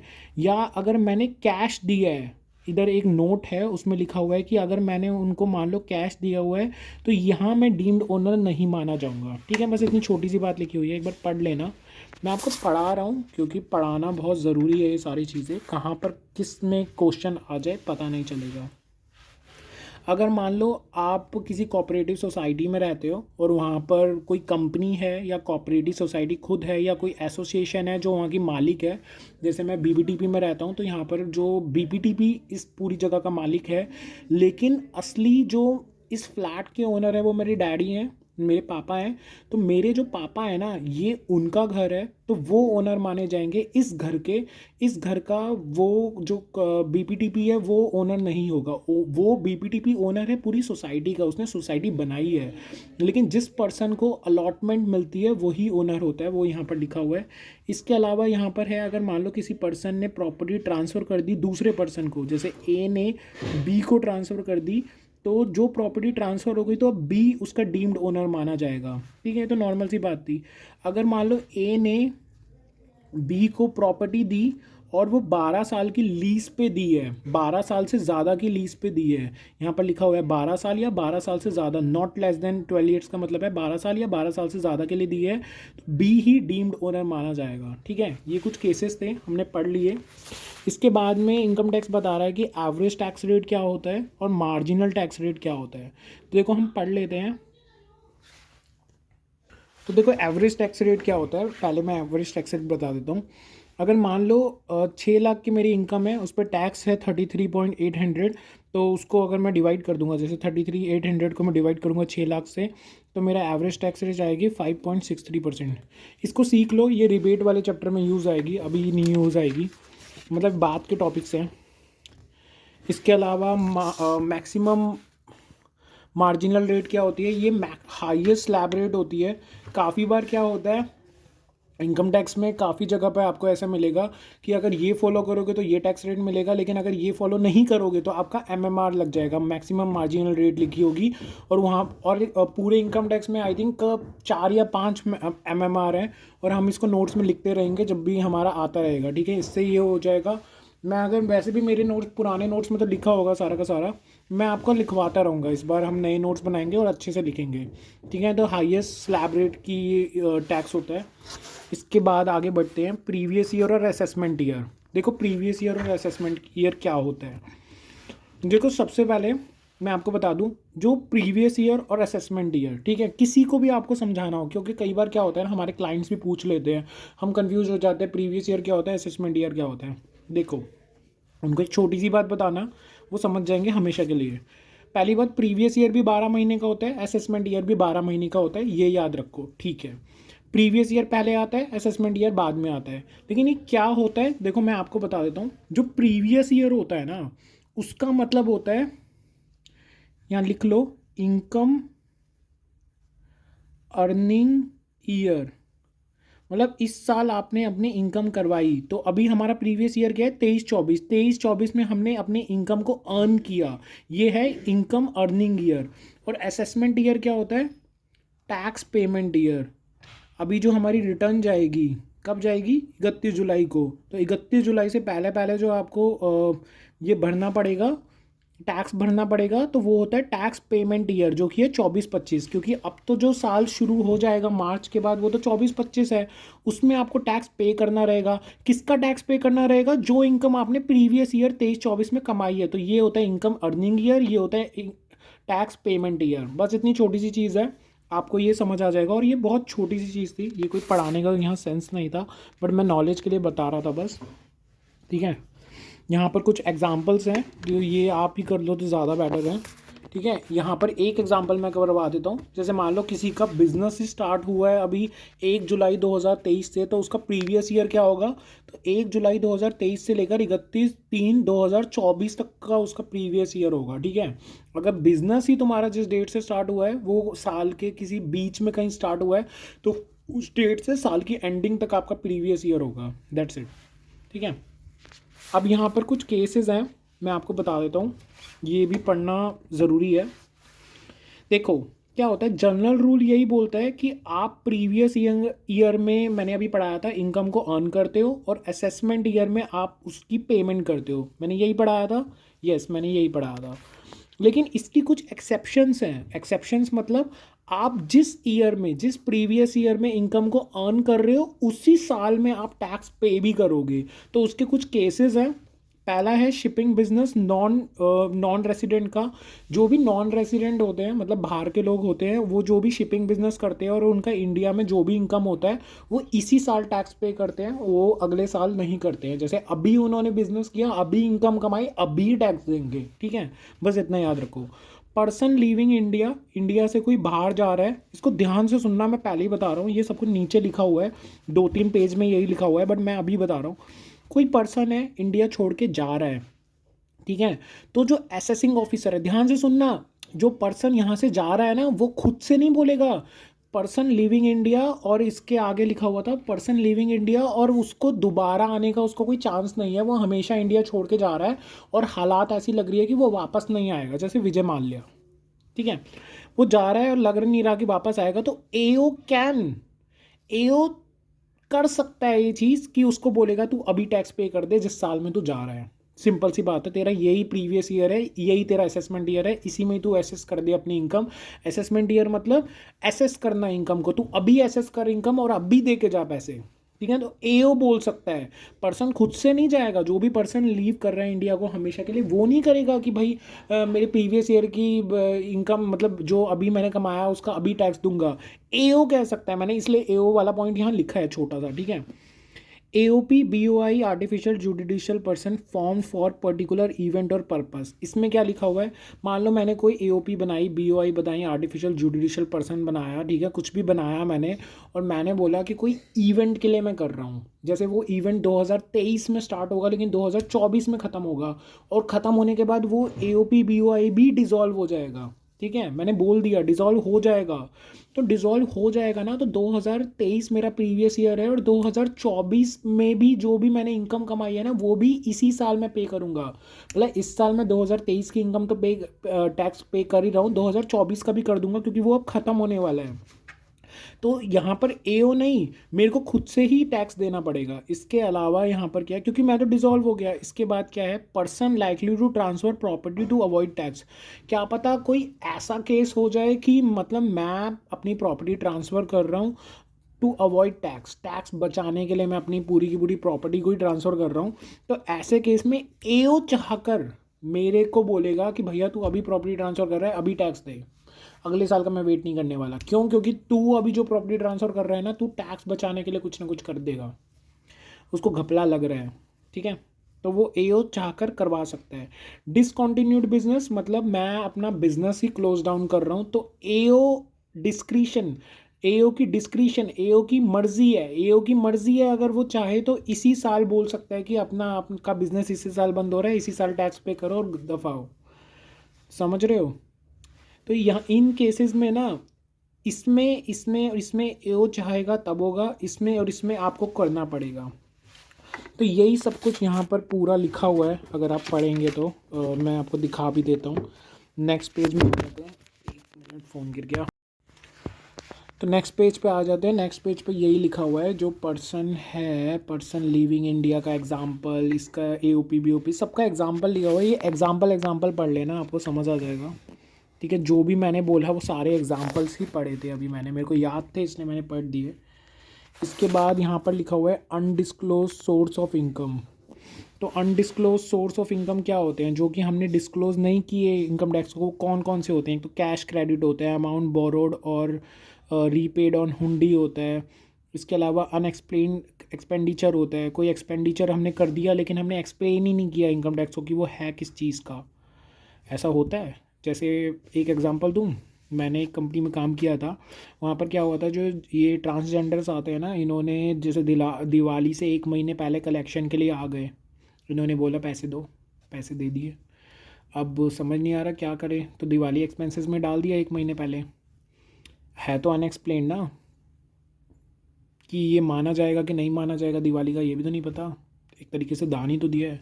तो बहुत सारी चीज़ें अनएक्सप्लेन्ड है। और इसके बाद investment not disclose, unexplained money, unexplained investment, तो ये सारे के सारे अनएक्सप्लेन्ड है। इसको अगर आप पढ़ना चाहो तो पढ़ लेना, इतना कोई इंपॉर्टेंट नहीं है, मतलब ये सारा यहाँ पर लिखा हुआ है, ठीक है। मर्ज़ी है, पढ़ना चाहो तो। मैं एक बार देख लेता हूँ इसके बाद क्या पढ़ना रहेगा हमें। इसके बाद चार्ज ऑफ इनकम टैक्स, ये भी ठीक है, आप पढ़ लेना। सरचार्ज, हम यहाँ से स्टार्ट करते हैं। तो हम यहाँ से स्टार्ट करते हैं। सरचार्ज क्या होता है? सरचार्ज होता है आपका, ये पेज नंबर 37 पे। सरचार्ज क्या होता है? सरचार्ज क्या होता है? सरचार्ज टैक्स पे लगता है, ठीक है। HEC क्या होता है? हेल्थ एंड एजुकेशन सेस, इसको मैं HEC बोलूँगा। ये आपका टैक्स प्लस सरचार्ज दोनों पे लगता है, और ये 4% लगता है, ठीक है। और सबके केस में लगता है, सबके, आपका इंडिविजुअल हो या फिर HUF हो, BOI हो, आर्टिफिशियल जुडिशियल पर्सन हो, कंपनी भी होगा यहाँ पर, हाँ ये कंपनी हो, कुछ भी हो, सोसाइटी हो, लोकल फर्म हो, सब पे लगता है, ठीक है। इसके अलावा अब नीचे आते हैं। अब हमारा यहाँ से स्टार्ट हो गया सेक्शन 115 BAC, जिसको हम बोलेंगे डिफ़ॉल्ट टैक्स रिजीम। मतलब जो अब कोई भी पर्सन पे यही टैक्स रिजीम लगेगी, नई वाली। इसको हम क्या बोलते हैं? मैं दोबारा बोल रहा हूँ, एक मिनट इसकी ब्राइटनेस बढ़ा देते हैं। तो इसको हम बोलते हैं डिफ़ॉल्ट टैक्स रिजीम, ठीक है। अब डिफ़ॉल्ट टैक्स रिजीम में देखो क्या क्या हुआ। इन्होंने कहा individual, HUF, AOP, BOI, artificial judicial person पे अब यही लगेगा, ठीक है। स्पेशल रेट्स छोड़ के, जो स्पेशल रेट्स हैं ना, उनको छोड़ के आप सब पर यही लगाएंगे, ठीक है। स्पेशल रेट पे ये नहीं लगेगा। स्पेशल रेट क्या क्या है? जैसे सेक्शन 1111A, जो आपकी शॉर्ट टर्म कैपिटल गेन होती है, क्या होता है, उस पर 15% लग जाता है। आपका 112 लॉन्ग टर्म कैपिटल गेन होती है, इस पर आपका 20% लग जाता है। और ये AAA थी, ये शेयर मार्केट वाली थी, ठीक है, शॉर्ट टर्म की। और ये लॉन्ग टर्म की है, उस पर 20% लगता है। आपका 112A होता है, उस पर आपका 1 लाख तक एग्जाम्प्ट होता है, फिर 10% लगता है। 112A मतलब आपका लॉन्ग टर्म का शेयर मार्केट का। 115BB पे 115BB इस पे आपका 30% लॉटरी पे लग जाता है। मतलब ये सारी स्पेशल रेट्स है। 115BBJ ये ऑनलाइन गेम्स का होता है, इस पे 30% लग जाता है। स्पेशल रेट मतलब इन पे डिफाइंड है, यही टैक्स रेट लगेगा, आपको यही लगाना पड़ेगा। इसके अलावा अगर आप नॉर्मल टैक्स रेट जैसे salary, house property, PGBP income, other sources के इनकम, ये जितनी भी इनकम्स हैं, इसका जो निचोड़ है उस पर आप टैक्स रेट अलग लगाओगे। लेकिन ये स्पेशल रेट दी हुई हैं, इन पे तो यही लगेंगी, ठीक है। इन पे आप वो वाली नहीं लगा सकते। अब इसके अलावा 155 BBF है। मैं एक बार जल्दी जल्दी आपका ये लिख लो यहाँ पर, ये सारी की सारी मैंने PGBP में से निकाली हैं। 115 BBF है, royalty from patents development rights वाली जो होती है उस पर 10% लगता है। BBG है, ट्रांसफ़र ऑफ कार्बन क्रेडिट, इस पर आपको 10% लगता है। BBE है, अनडिस्क्लोज्ड वाली, इस पर आपको 60% टैक्स लग जाता है। BBH है, BBH आपकी ये मेरे को VDA वाली, सॉरी, वर्चुअल डिजिटल एसेट, ये जो आपका बिटकॉइन वाला है, ये इस पर 30% लग जाता है, क्रिप्टो करेंसी वाला। BBC है, ये आपका एनोनिमस डोनेशन वाला है, ये आप हम डोनेशन वाले ट्रस्ट वाले चैप्टर में अच्छे से पढ़ेंगे इसको, ठीक है, इस पर अलग लगता है। BBI है, ट्रस्ट की कोई स्पेसिफाइड डीम्ड इनकम है, उस पर 30% लगता है। तो ये जो जितने भी सेक्शन मैंने अभी आपको बोले ये हैं स्पेशल रेट, ठीक है। मैं इनको बार बार पता है जब भी इनका नाम आएगा ना तो मैं आपको रिवाइज करवाता रहूँगा, ताकि ज़रूरी नहीं है जब ये आएंगे तभी हम पढ़ें, हम बार बार इनको रिवाइज करते रहेंगे। अब आता है कि जो पर्सन है उसकी टैक्स रेट किस तरह से है। तो देखो इसने बोला 3 लाख तक तो कोई टैक्स नहीं है, ठीक है। अच्छा, एक्चुअली ओल्ड रिजीम में 2.5 लाख तक कोई टैक्स नहीं था। अब क्या किया इन्होंने न्यू रिजीम के अंदर, मतलब ये जो अभी डिफ़ॉल्ट टैक्स रिजीम है 115 BAC जो है, मैं इसको 115 BAC बोलूँगा तो याद रखना अब हमेशा, ठीक है। अब कंफ्यूज मत होना, अब ये नहीं चलेगा कि अब मैं 115 BAC बोल रहा हूँ, आप बोल रहे हो कि अरे ये कौन सा सेक्शन है। याद कर लो 115 BAC अब हमारी डिफ़ॉल्ट टैक्स रिजीम है। डिफ़ॉल्ट मतलब इनकम टैक्स जब भरने जाओगे अपने क्लाइंट का तो यही सबसे पहले दिखाएगा और इसी में ही सबसे ज़्यादा बेनिफिट है, ठीक है। इसको क्यों ऐसा बनाया गया है पहले मैं वो भी बता देता हूँ। अभी पहले मैं पढ़ा दूँ इस सेक्शन को, फिर मैं अच्छे से बताऊँगा कि इसको ऐसा क्यों बनाया गया है और क्यों ऐसा बनाया गया है। इसमें निर्मला सीता ताई जो है हमारी, उसका क्या ऑब्जेक्टिव था वो भी बताऊँगा, जो मैंने स्टडी किया है इकोनॉमिक टाइम्स पढ़ पढ़ के। देखो इसमें क्या हुआ, 3 लाख तक कह रहा है कोई टैक्स नहीं है, 3 से 6 लाख तक 5% है, फिर 6 से 9 10%, 9 से 12 आपका 15%, 12 से 15 आपका 20%। तो ये टैक्स मैंने यहाँ पर निकाल लिए। 3 से 6 अगर 5% निकालेंगे तो 15,000, फिर 30,000, फिर 45,000, फिर 60,000 और 15 लाख से ऊपर पूरा 30% टैक्स है, ठीक है। ये आपको समझ आ गया। तो अब ये इन सब का टोटल करेंगे तो 1.5 लाख हो जाता है। तो अभी कभी भी आपको कैलकुलेटर में जल्दी जल्दी करना हो ना, किसी ने बताया मेरा 17 लाख टैक्स है, तो जल्दी से 17 में से 15 माइनस करना, 2 लाख पे 30% निकालना, कितना हो गया 60,000। सॉरी 2 लाख पे, हाँ 30% 60,000, और 60,000 में ये 1.5 लाख प्लस कर देना, आपका कितना आ जाएगा 2,10,000, उसमें हेल्थ एंड एजुकेशन से 4% ऐड कर देना तो आपका टैक्स आ जाएगा। तो इस तरीके से मैंने ये जल्दी निकालने के लिए सारे अमाउंट्स भी लिख रखे हैं, लर्न कर लो इसे, ठीक है।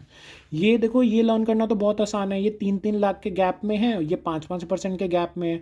बस ये लर्न मत करना, अमाउंट के साथ लर्न करोगे तो पेपर में फास्ट भी होगे।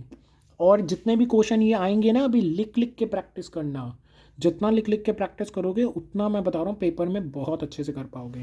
और ये लर्न करने की ज़रूरत नहीं रह जाएगी, ये रट जाएगा, खून में बसना चाहिए। ये टैक्स रेट्स है ना, खून में बसनी चाहिए। कोई चलते फिरते भी पूछ लेना कि हाँ भैया ये टैक्स रेट, मेरा टैक्स निकाल दो, निकालना आना चाहिए तुम्हें।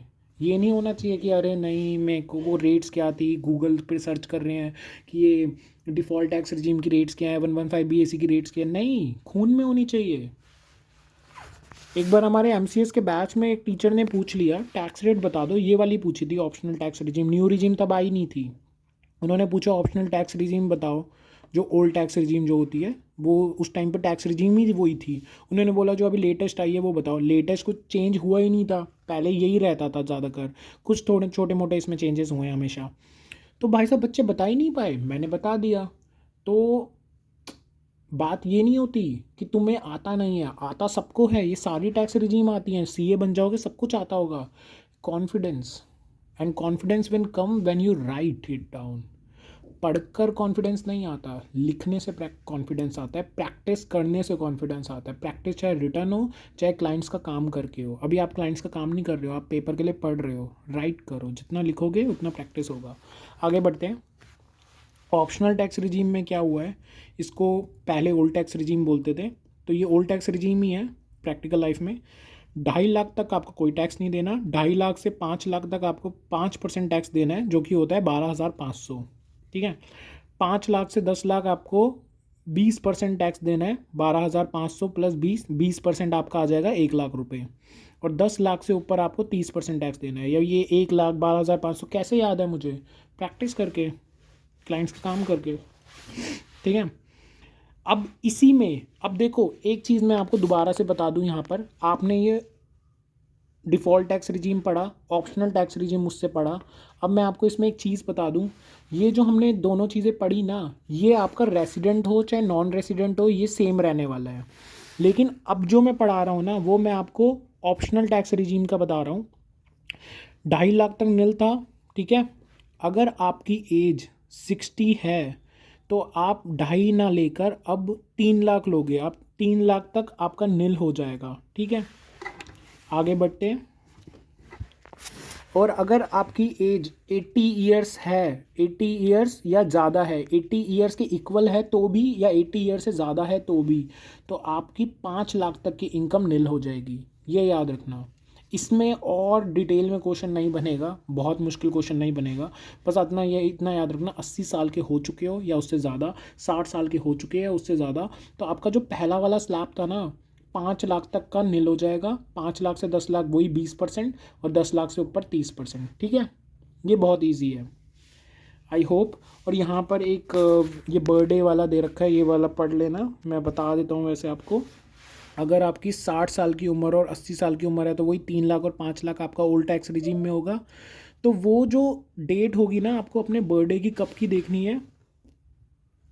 इसमें एक CBDT का रूल आया था कि मान लो आपका 1 अप्रैल को बर्थडे है, तो आपका 1 अप्रैल को अगर आप बॉर्न हुए हो तो आपकी मान ली जाएगी कि आप 31 को ही हो गए थे, प्रीसीडिंग डे को ही आप हो गए थे। ये बस उनके लिए है जो 1 अप्रैल को पैदा हुए हैं, तो आप 31 मार्च को ही मान लिए जाओगे, ठीक है।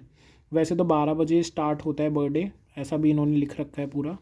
और वैसे CBDT में यही लिखा हुआ था कि 1 अप्रैल को अगर बर्थडे है तो हम मान लेंगे कि 31 मार्च प्रीसीडिंग डे को ही आपका बर्थडे एनिवर्सरी आ गई थी, और उस दिन आप हो गए थे, सीनियर सिटीज़न बन गए थे, ठीक है। तो आपको बेनिफिट मिल जाएगा कब? प्रीवियस ईयर में, previous year, not assessment year. Assessment year में तो आप टैक्स पे कर रहे हो, प्रीवियस ईयर का निकाल रहे हो।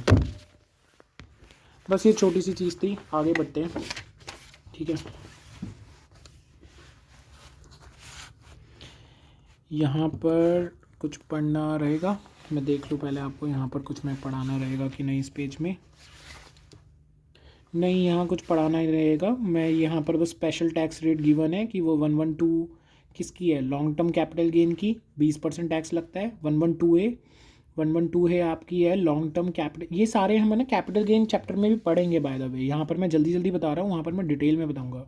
तो 112 आपकी लॉन्ग टर्म कैपिटल गेन पे है। और लॉन्ग टर्म कैपिटल गेन किन पर? इक्विटी शेयर्स पे, यूनिट, ये मतलब म्यूचुअल फंड्स पे, जो इक्विटी वाले म्यूचुअल फंड्स होते हैं, ठीक है। मैं यहाँ पर लिख रहा हूँ इक्विटी वाले म्यूचुअल फंड्स, या फिर बिजनेस ट्रस्ट की यूनिट पे। तो यहाँ पर आपको 1 लाख तक तो एग्जेम्प्ट हो जाता है लॉन्ग टर्म कैपिटल गेन, और उसके ऊपर 10% लगता है।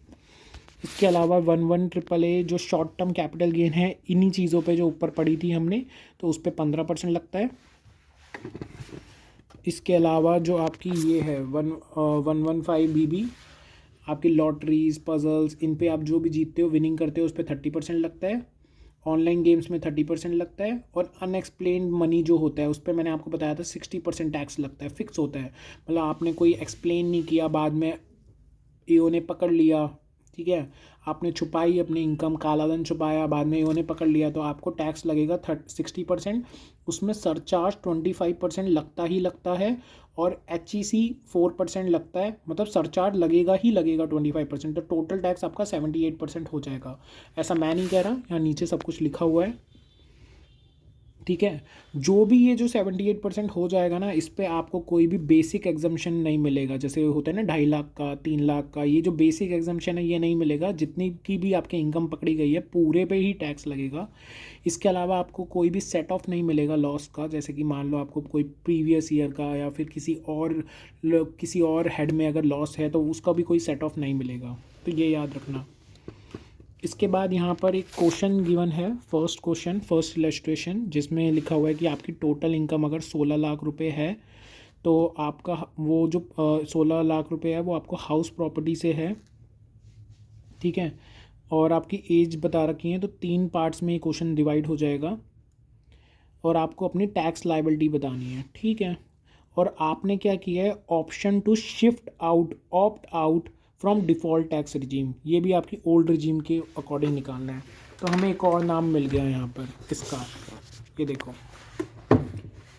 तो आपका ये जो नॉर्मल टैक्स रिजीम है इसका एक और नाम मिल गया, शिफ्ट आउट या फिर opt out from default tax regime. ये इसके कितने सारे नाम मिल गए ना यहाँ पर, समझ आ गया। ये है डिफ़ॉल्ट टैक्स रिजीम और ये shift out opt out default tax regime, जो नाम लिखा है वो भी ओल्ड रिजीम है।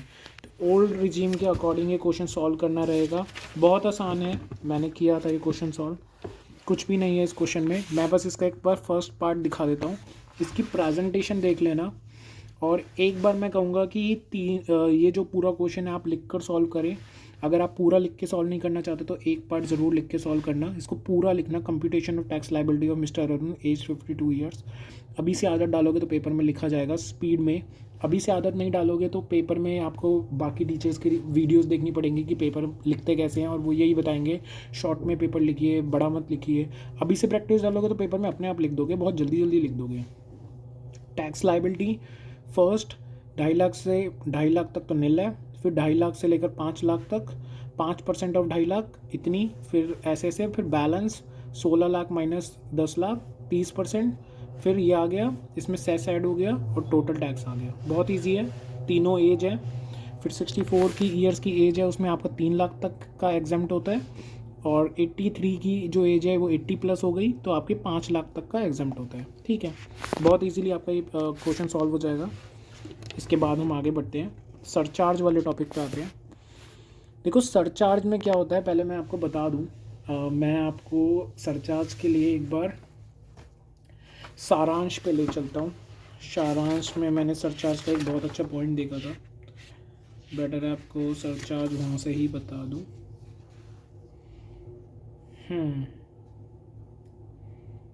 नहीं, मैं यहाँ से ही बता देता हूँ एक बार। देखो सरचार्ज में क्या होता है, आपका जो सरचार्ज होता है, देखो आपका नॉर्मल टैक्स रिजीम में भी होता है और आपका उसमें भी होता है, ओल्ड टैक्स रिजीम में भी होता है।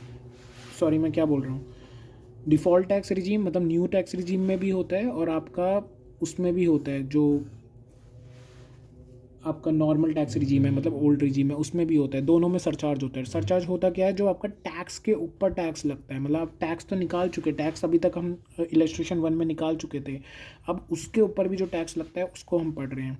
सरचार्ज देखो कब लगता है, जब आपकी इनकम 50 लाख से ऊपर हो, तक नहीं हो, 50 लाख तक हो, 50 लाख भी हो तो कोई सरचार्ज नहीं लगता। 50 लाख से जैसे ही ऊपर क्रॉस करती है और 1 करोड़ से नीचे होती है, पहले हम केसेस ले रहे हैं 115 BAC के, ठीक है, जो कि हमारा न्यू रिजीम है, जिसे हम डिफ़ॉल्ट टैक्स रिजीम बोलते हैं, उसके केसेस ले रहे हैं। इसमें आपकी जो सरचार्ज रेट है वो भी मैं लिख देता हूँ, 10%, 15% और 25% ही रहेगी। इसके अलावा कोई इसमें सरचार्ज रेट नहीं होती है, ठीक है। और वैसे तो 37% भी होती है, लेकिन वो ओल्ड में होती है, यहाँ न्यू में नहीं है, यहाँ पर रिलैक्सेशन दिया है, ठीक है। तो अब देखते हैं हम, तो आप यहाँ ध्यान से देखिए, आपको 10%, 15%, 25% मिलेगी। कैसे कैसे देखो, 50 लाख से ऊपर जैसे ही क्रॉस की आपकी इनकम, लेकिन 1 करोड़ से नीचे थी, तो आपका 10% टैक्स रेट लग जाएगा, ठीक है। ठीक है, 10% आपका सरचार्ज लग जाएगा। लेकिन आपको मैं यहाँ पर एक बात बता दूँ, ये एग्जाम्पल अभी के लिए इग्नोर कर दीजिए। इसके बाद और ये जो आपकी इनकम आपने कमाई थी ना, वो including dividend, capital gain, 111A, 112 और 222A वाला है, ठीक है। इसमें क्या क्या है मैं आपको बता देता हूँ। देखो इस पॉइंट को अलग से समझो। टोटल इनकम तो ठीक है, ठीक है। टोटल इनकम में क्या क्या है, एक तो होती है नॉर्मल इनकम जो हम कमा रहे हैं, एक है dividend income, dividend income. Capital gain की कौन कौन सी, एक तो शॉर्ट टर्म की 1111A वाली, मतलब वो शेयर मार्केट वाली, और एक लॉन्ग टर्म की 11112 वाली, और लॉन्ग टर्म की 112A वाली। 112A वाली का कौन सा है ये, 112 वाली तो वो है हमारी लॉन्ग टर्म की जो हमारी है लॉन्ग टर्म कैपिटल गेन की, और 112A वाली है हमारी long term capital gain share वाली। ठीक है, तो शेयर वाली तो आपकी मतलब लॉन्ग टर्म शॉर्ट टर्म दोनों, और 112 आपका मतलब लॉन्ग टर्म कैपिटल गेन जो है जिसपे हमारा 20% टैक्स लगता है ये। तो ये तीनों और ये डिविडेंड वाली, ये चारों, इन चारों को मिला के अगर आपकी टोटल इनकम 50 लाख से ऊपर और 1 करोड़ से नीचे है तो आपका 10% सरचार्ज लग जाएगा सब पे, पूरी इनकम पे। मतलब ये सरचार्ज लगेगा आपका टैक्स पे। और अगर आपकी इनकम इंक्लूडिंग ये डिविडेंड और ये जो जितने, मैं आपको ये बोलूँगा इंक्लूडिंग डिविडेंड बोलूँगा तो डिविडेंड के साथ ये तीनों आ जाएंगे। तीनों कौन कौन से, आपके जो शेयर वाले हैं शॉर्ट टर्म, लॉन्ग टर्म, और लॉन्ग टर्म का नॉर्मल वाला। ठीक है, इसमें शॉर्ट टर्म का नॉर्मल वाला 111 नहीं आएगा। 111 कौन सा होता है आपका, जिसपे आपका स्लैब रेट पे टैक्स लगता है, वो नहीं आएगा। ठीक है, उसके अलावा ये 111A, 112A और ये 112, ठीक है, ये तीनों आएंगे। तो मैं इंक्लूडिंग डिविडेंड बोलूँ तो डिविडेंड के साथ ही आ जाएगा। तो आपकी normal income plus including dividend आपका 15% सरचार्ज लग जाएगा अगर आप 1 करोड़ से ऊपर कमा रहे हो और 2 करोड़ से कम कमा रहे हो। तो ये 2 करोड़ से कम होना चाहिए, 2 करोड़ के इक्वल नहीं होना चाहिए। और सॉरी, 2 करोड़ से इक्वल होना चाहिए, क्या बोल रहा हूँ, 1 करोड़ से ऊपर कमा रहे हो और 2 करोड़ या 2 करोड़ से अंडर कमा रहे हो। ठीक है, 2 करोड़ भी है तो भी 15% लगेगा। ठीक है, ये साइंस का याद रखना।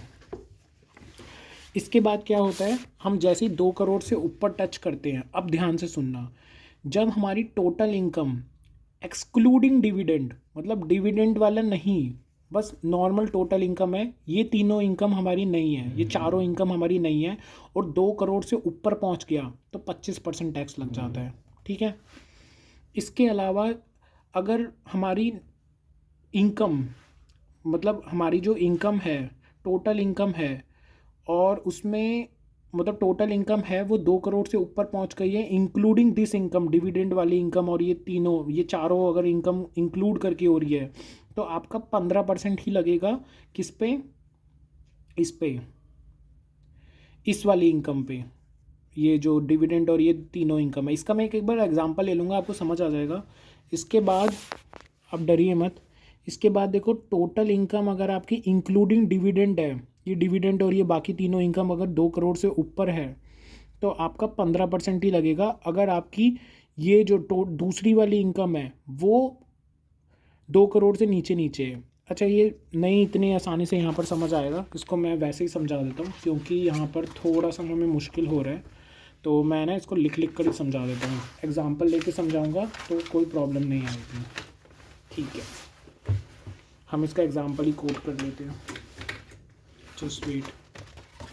हाँ,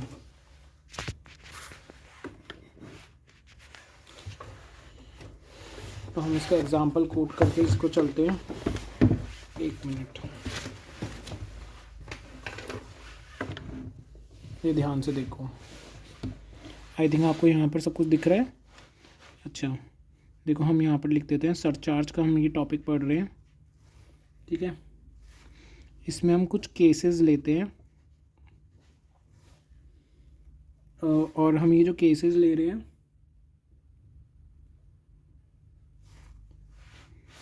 एक बार है ना मैं ये क्लियर कर देता हूँ सबसे पहले। 1 मिनट, मैं कॉपी में ये सारा क्लियर कर देता हूँ ये है क्या क्या। देखो, सबसे पहले तो मैं ये बता दूँ, जो हम सरचार्ज पढ़ रहे हैं वो दो जगह पे एप्लीकेबल होंगे। अभी मैं पूरा क्रक्स ही बता देता हूँ क्योंकि स्टडी मटेरियल से ये हो नहीं रहा है कवर ढंग से। स्टडी मटेरियल में अब आपको समझ आ जाएगा अच्छे से, पहले इसको समझ लीजिए। एक तो हमारा है न्यू रिजीम, जिसे हम बोलते हैं default regime, default regime 115 BAC वाला। एक होता है हमारा ओल्ड रिजीम जो कि हमारा है नॉर्मल रिजीम। देखो, न्यू रिजीम में क्या होता है, जैसे ही आप 50 लाख से ऊपर पहुंच जाते हो, 50 लाख प्लस से लेकर 1 करोड़ तक पहुंच जाते हो, तो आपको सरचार्ज लगता है 10%। 1 करोड़ से 2 करोड़ तक, 1 करोड़ प्लस से लेकर 2 करोड़ तक, तो यहाँ पर आपका सरचार्ज लगता है 15%। 2 करोड़ से ऊपर आपका सारा सरचार्ज लगता है 25%। ये याद रखना, ठीक है। नॉर्मल टैक्स रिजीम में क्या होता है, यहाँ पर ये चीज़ तो सेम होती है, ये चीज़ भी सेम होती है, लेकिन यहाँ पर क्या होता है, 2 करोड़ से 5 करोड़ तक आपका 25% होता है, और 5 करोड़ से ऊपर आपका 37% रहता है, ठीक है। तो ये यहाँ पर बेनिफिट दिया है गवर्नमेंट ने, जो 115C BAC जो आपका डिफ़ॉल्ट रिजीम है, उधर एक बेनिफिट दिया है कि 37 वाला सरचार्ज इन्होंने हटा दिया है, और 5 करोड़ का कुछ नहीं रखा है, 2 करोड़ से ऊपर सारा ही 25% है, ठीक है। लेकिन जो आपका ये डिविडेंड वाला पॉइंट है, डिविडेंड, इसके अलावा क्या था, 11111A, 112A और 112, अगर आपका ये इन पर आपका 10% वाला सरचार्ज एप्लीकेबल होता है, 15% वाला सरचार्ज एप्लीकेबल होता है, लेकिन ये 25% वाला और ये 37% वाला इन पे सरचार्ज एप्लीकेबल नहीं होता है। बस इतना बात समझ के रखना है। ये बात आप समझ गए, यही सरचार्ज का पूरा सार है। अब स्टडी मटेरियल पढ़ने में कोई प्रॉब्लम नहीं आएगी। अब मैं आपको कुछ केसेस समझा देता हूँ कि यहाँ पर ये 15% तक ही लगते हैं, इसके ऊपर नहीं लगेंगे, लेकिन इसके ऊपर भी कुछ केसेस हैं, वो मैं एक बार आपको दिखा देता हूँ। देखो, कुछ केसेस डिस्कस करते हैं। ये तो हो गया वो डिविडेंड वाला point, dividend and capital gain वाला एक हेडिंग, ये बना लो अपने उसमें। ये है आपकी अदर इनकम, जितनी भी आपकी अदर इनकम है, ये हो गई आपकी टोटल इनकम। टोटल इनकम हो जाएगी इन दोनों को ऐड करके जो भी आएगी, और ये हो जाएगा आपका सरचार्ज ऑन डिविडेंड और कैपिटल गेन इनकम, और ये हो जाएगा आपका सरचार्ज। मैं समझता हूँ कि आपने जो अभी मैंने चार्ट बनाया था वो कहीं लिख के रखा है, और उसको आप साथ साथ में देखेंगे इसके साथ करते हुए। ये हो गया आपका surcharge tax on other income, ठीक है। तो कैसे निकालेंगे, देखो बहुत सिंपल है। पहला केस हम देखते हैं। पहले केस में क्या हुआ, डिविडेंड और कैपिटल गेन आपका था 15 लाख, ये अदर इनकम थी 30 लाख, टोटल हो गया हमारा 45 लाख, ठीक है। 50 लाख क्रॉस ही नहीं किया, तो यहाँ पर भी सरचार्ज कुछ नहीं लगेगा, यहाँ भी सरचार्ज कुछ नहीं लगेगा। दूसरे केस में क्या हुआ, आपका ये डिविडेंड था 50 लाख का, कैपिटल गेन और डिविडेंड था 50 लाख का, अदर इनकम थी आपकी 40 लाख की, टोटल आपका 90 लाख पहुंच चुका है। तो यहाँ पर क्या होगा, टोटल देखेंगे 90 लाख पहुंच चुका है ना, तो 50 लाख से ऊपर जैसे ही हुआ, तो यहाँ भी आपका 10% सरचार्ज, ये भी यहाँ भी आपका 10% सरचार्ज लग जाएगा, ठीक है। आपको दिख रहा है ना ये सारा, हाँ। थर्ड केस है आपका, जहाँ पर आपका dividend and capital gain income है, मान लो 80 लाख, और ये है आपका अदर इनकम है 90 लाख, टोटल हो गया यहाँ पर 1,70,00,000, ठीक है। यहाँ पर आपका 15% लग जाएगा, यहाँ भी आपका 15% लग जाएगा, ठीक है। अभी तक तो कोई प्रॉब्लम नहीं आ रही थी, बहुत सिंपल था। अब मैं यहाँ एक इम्पॉर्टेंट केस करवाता हूँ। इम्पॉर्टेंट केस क्या कहता है, देखो, इम्पॉर्टेंट केस कहता है कि यहाँ पर आपका 2.2 करोड़ की फिगर है, 2,20,00,000 का, और ये दूसरा वाला बस 40 लाख का है, ठीक है। तो टोटल हो जाता है हमारा 2.60 करोड़ का। तो क्या यहाँ पर सरचार्ज 2.60 करोड़ का है, जैसे ही 2 करोड़ क्रॉस किया तो कितना हो जाना चाहिए, 25%। क्या यहाँ पर डिविडेंड वाले में 25% होगा, मैंने क्या बोला था, इधर तो 25% होता ही नहीं है, तो यहाँ तो आप 15% ही दोगे, ठीक है, ये तो फिक्स है। लेकिन मैं अब यहाँ का बता दूँ आपको, एक मिनट, को पेन चेंज करना पड़ेगा।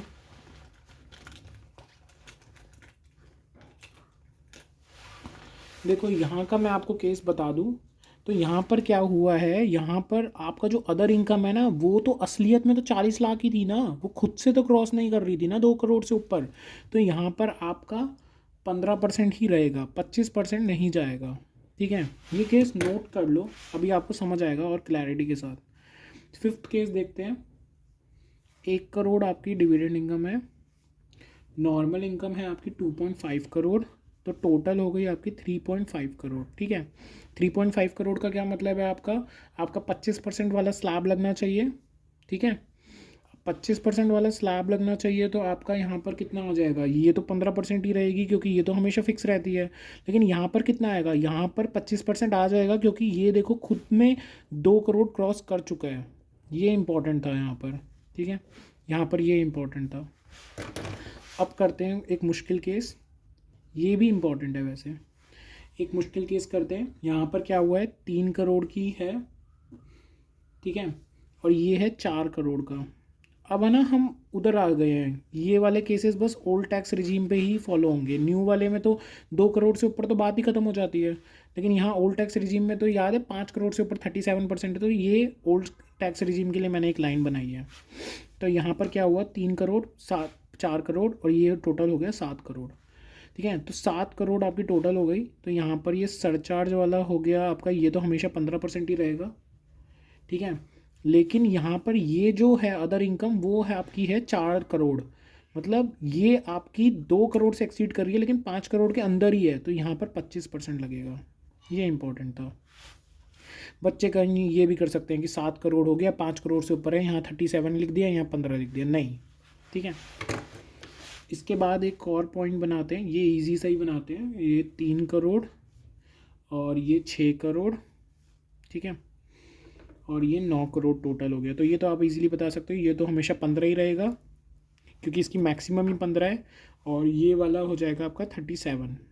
क्यों हो जाएगा 37? क्योंकि ये अकेले में 5 करोड़ क्रॉस कर चुका है।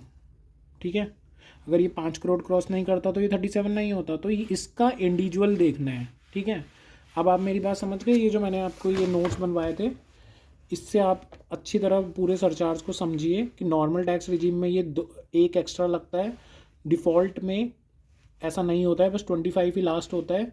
डिविडेंड वाले केस में 15 ही लास्ट होता है, इसमें आगे नहीं लगता है। ये रहे इसके केसेस। तो अब आपको अच्छे से ये सरचार्ज समझ आ जाएगा, मैं मानता हूँ। और अब मैं यहाँ पर सरचार्ज का टॉपिक आगे बढ़ा रहा हूँ। ठीक है, अब हम बढ़ते हैं मार्जिनल रिलीफ की तरफ।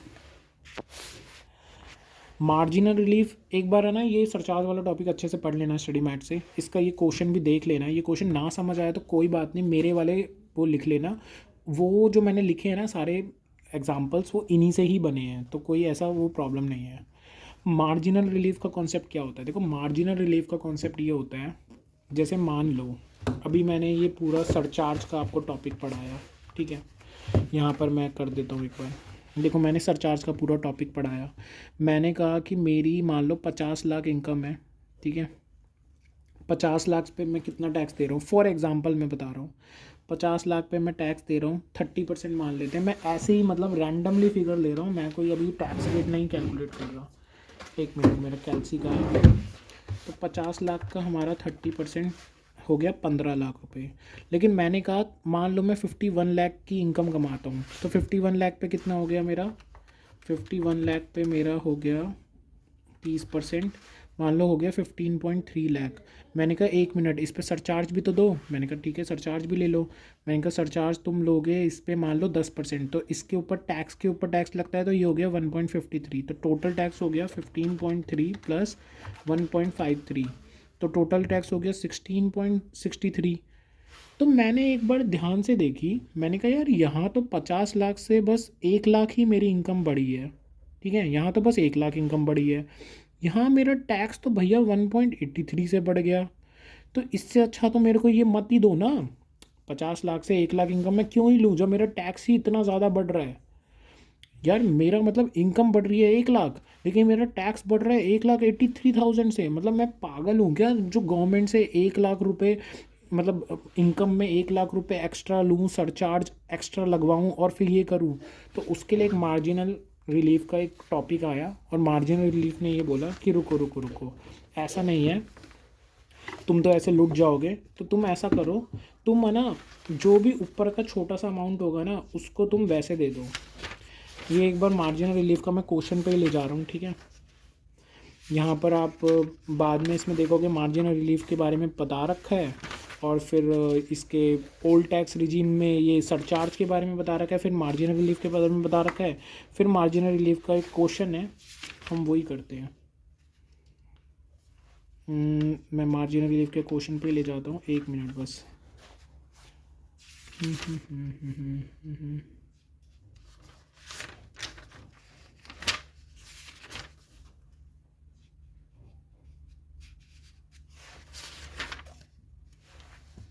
यही है सेकंड क्वेश्चन ही मार्जिनल रिलीफ का है। इसमें क्या हुआ, एक अर्पित है 42 ईयर्स का, उसको 51 लाख सैलरी है, वही मैंने आपको जो बोला था, और ओल्ड रिजीम के अकॉर्डिंग कैलकुलेट करना है। तो ओल्ड रिजीम में क्या होता है, वही 37% वाला, लेकिन यहाँ तो 51 लाख ही है, तो हमें कोई प्रॉब्लम नहीं है। तो हमने देखो ये निकाल लिया। इसका वे देखो, ये ऑल्टरनेटिव मेथड जो लिख रखा है ना यहाँ से ऊपर, यही एक बार ध्यान से देख लो, ये समझ लो ऑल्टरनेटिव मेथड की कोई ज़रूरत नहीं है, ठीक है।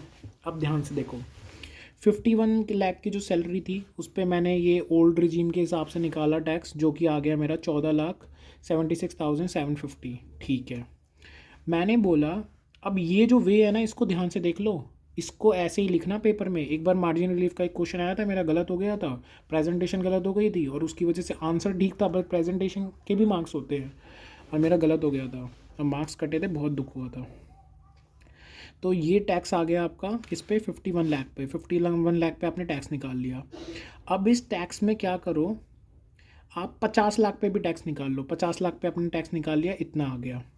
अब क्या करो, आप बोलो कि देखो इस क्वेश्चन में मैं एक बार आपको दिखाता हूँ जो मैंने वो क्वेश्चन किया था ना, ये देखो ये वाला क्वेश्चन। इसमें क्या हुआ था, मैंने जैसे ही इनकम बढ़ी मेरी 1 लाख से, मेरा टैक्स बढ़ गया इतने से, तो मैंने कहा गवर्नमेंट को बोला, गवर्नमेंट सुन ऐसा कर, ये जो मेरी इनकम बढ़ रही है ना 1 लाख से, तो ऐसा कर 50 लाख पे कितना टैक्स ले रही थी तू, 15 लाख रुपए, ऐसा कर ये जो 1 लाख के इनकम बढ़ रही है ना, ये भी तू ही रख ले, ठीक है, मेरे को मत दे, और 16 लाख का मेरे से टैक्स ले ले, मेरे से ये 16,83,000 का टैक्स मत ले, ये भगवान तू ऐसा कर ले। मैंने गवर्नमेंट को बोला कि ये 1 लाख रुपए एक्स्ट्रा तू ही रख ले, तो गवर्नमेंट ने कहा पक्का। मैंने कहा हाँ पक्का है यार, मतलब ये 1 लाख की वजह से मैं ये क्यों दे रहा हूँ एडिशनल, तुम पूरा का पूरा 1 लाख ही रख लो ना मेरा, जिस जो बड़ा है। तो गवर्नमेंट ने कहा ठीक है। तो वही इसमें हुआ है, क्या हुआ, आपने टैक्स निकाला 51 लाख पे, कितना आ गया, 14,76,750। आपने 50 लाख पे टैक्स निकाला, वो आ रहा है 13,12,500। तो मैंने कहा जो 1 लाख ऊपर का अमाउंट है, टोटल इनकम लेस 50 लाख, कितना है, 1 लाख रुपए है ना वो टोटल अमाउंट, तो ये मेरे से ले लो। तो ये मेरे से ले लोगे तो कितना हो जाएगा, 14,12,500 ही मेरा टैक्स बनेगा। तो मैंने कहा भगवान ये रख लो, इन्होंने यही किया, देखो ये अब ये टैक्स दे दिया, इस पर 4% सेस लगाया, ठीक है, सेस लगा के ये टोटल टैक्स आ गया, तो ये हमने दे दिया। अब हमें मार्जिनल रिलीफ मिला कितने का है, हमें मार्जिनल रिलीफ मिला है 51 लाख पे हम जितना टैक्स देते माइनस जितना टैक्स हमने अभी ये हेल्थ एंड एजुकेशन 4% लगाने से पहले दिया है, 14,12,500, ये हमने दिया है, ये हम देते, वो माइनस करके आ जाएगा 64,250, ठीक है, करोगे समझ आ जाएगा। इधर 3 चीज़ें याद रखना, एक तो ये तरीका याद रखना, दूसरा आप जब ये निकालोगे ना 14,12,500, मतलब ये आपने 50 लाख पे टैक्स निकाल के जो 1 लाख ऊपर का गवर्नमेंट को दे दिया, तो ये जो निकाला है ना, इसकी लाइनिंग अच्छे से लिखना कि income tax computed on 50 lakh plus हमने एक्सेस जो था ना 50 लाख से ऊपर 1 लाख वो भी दे दिया, तो वो हमें लिखना है अच्छे से। और यहाँ पर एक चीज़ और याद रखनी है कि ये हाई HEC कब लगाना है, HEC हमें इस पर नहीं लगाना है, जब हम 51 लाख पर टैक्स गिन रहे होंगे तब हमें HEC नहीं निकालना है, तब हमें बस सरचार्ज लगा के दिखा देना है। फिर हमने बाद में जो 1 लाख दे दिए, इतना दे दिया अमाउंट, ये कम आया, फिर हमें दिखाया कि भैया लोअर कौन सा है, लोअर क्या ये वाला है या ये वाला है, तो लोअर जब ये वाला है तो हमने 4% उस पर सेस लगा के फिर दे दिया गवर्नमेंट को और मार्जिनल रिलीफ निकाल लिया। अच्छा, अब ये मार्जिनल रिलीफ क्या हर क्वेश्चन में आपको निकाल के देखना पड़ेगा, तो आंसर इज़ नो। जब भी सरचार्ज, जैसे 50 लाख पे सरचार्ज हिट करता है, 1 करोड़ पे सरचार्ज हिट करता है, 2 करोड़ पे सरचार्ज हिट करता है, और ओल्ड रिजीम में 5 करोड़ पे भी सरचार्ज हिट करता है, 50 लाख, 1 करोड़ और 2 करोड़ पे तो करता ही है। तो जब भी इससे 1 लाख इनकम एक्स्ट्रा हो, 1,000 रुपये इनकम एक्स्ट्रा, 1,000 तो हाँ 1,000 एक्स्ट्रा हो, 1 लाख हो, 2 लाख हो, जब इससे थोड़ा सा ज़्यादा हो ना, बस थोड़ा सा ज़्यादा, तब आपको मार्जिन रिलीफ का टॉपिक देखना पड़ेगा। और मार्जिन रिलीफ क्यों होता है, देखा जाए तो ये तो जो हमारा क्लाइंट है उसके बेनिफिट के लिए है, ठीक है। इस टॉपिक को ऐसा मत समझो कि हमें एक्स्ट्रा टॉपिक पढ़ना पड़ रहा है, अरे ये एक्स्ट्रा टॉपिक नहीं है, बल्कि ये तो तुम्हारे क्लाइंट के बेनिफिट के लिए है, क्लाइंट के बेनिफिट के लिए बनाया गया है, इसको अच्छे से सीख लो। कब लगाना है?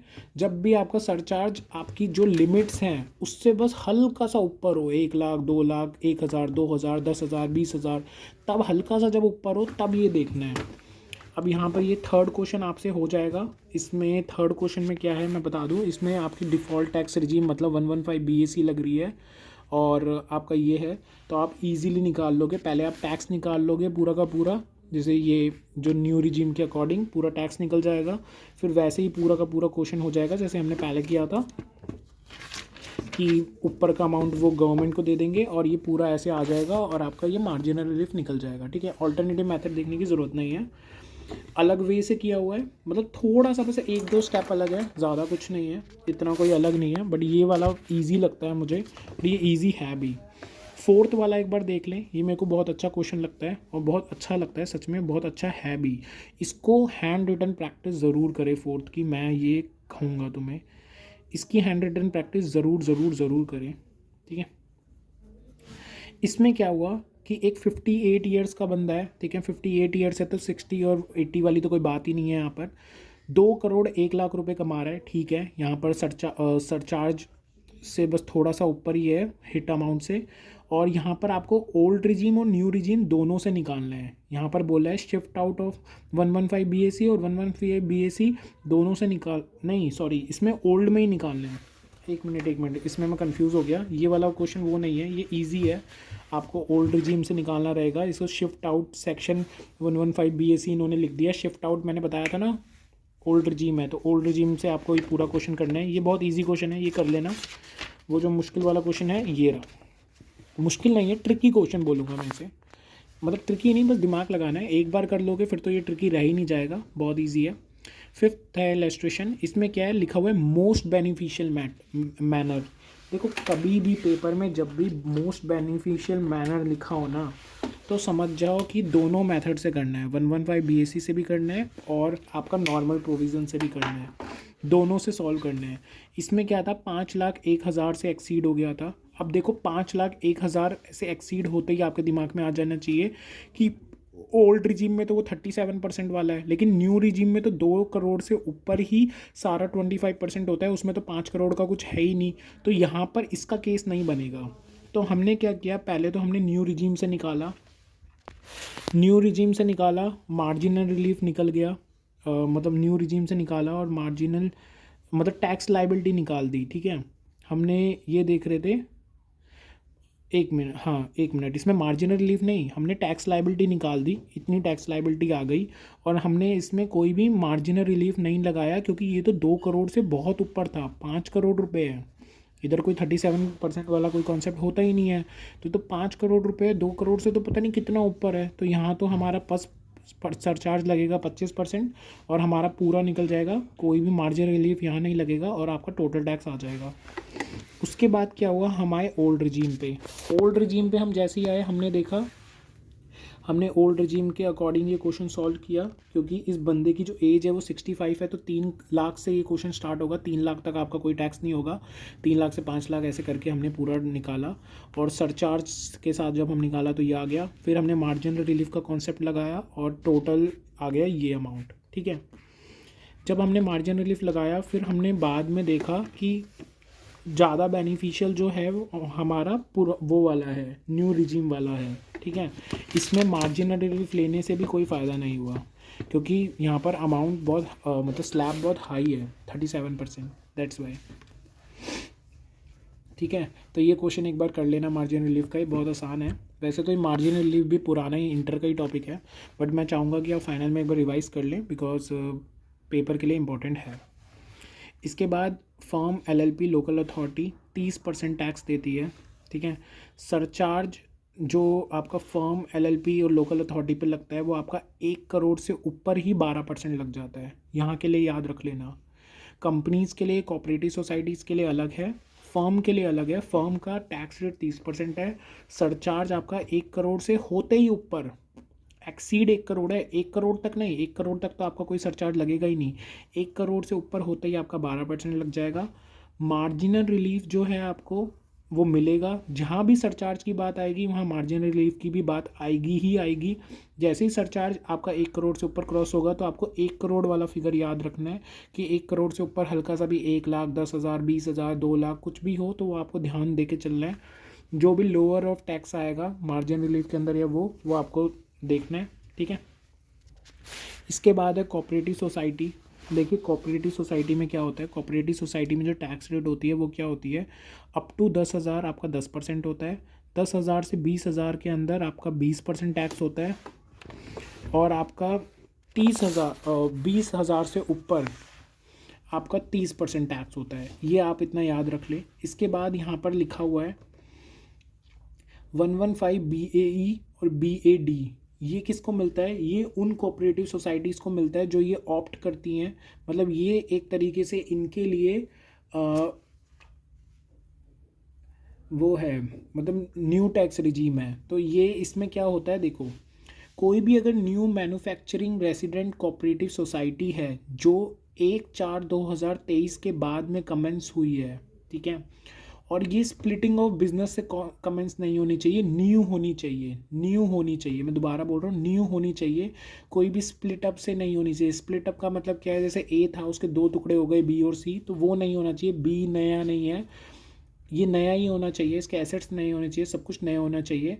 तो इस पर आपका 15% का ही टैक्स लगेगा, और इस पर आपका मैंडेटरी 10% का सरचार्ज और 4% का हेल्थ एंड एजुकेशन सेस तो सब पे लगता ही है, यहाँ पर मैंडेटरी 10% का सरचार्ज भी लग जाएगा।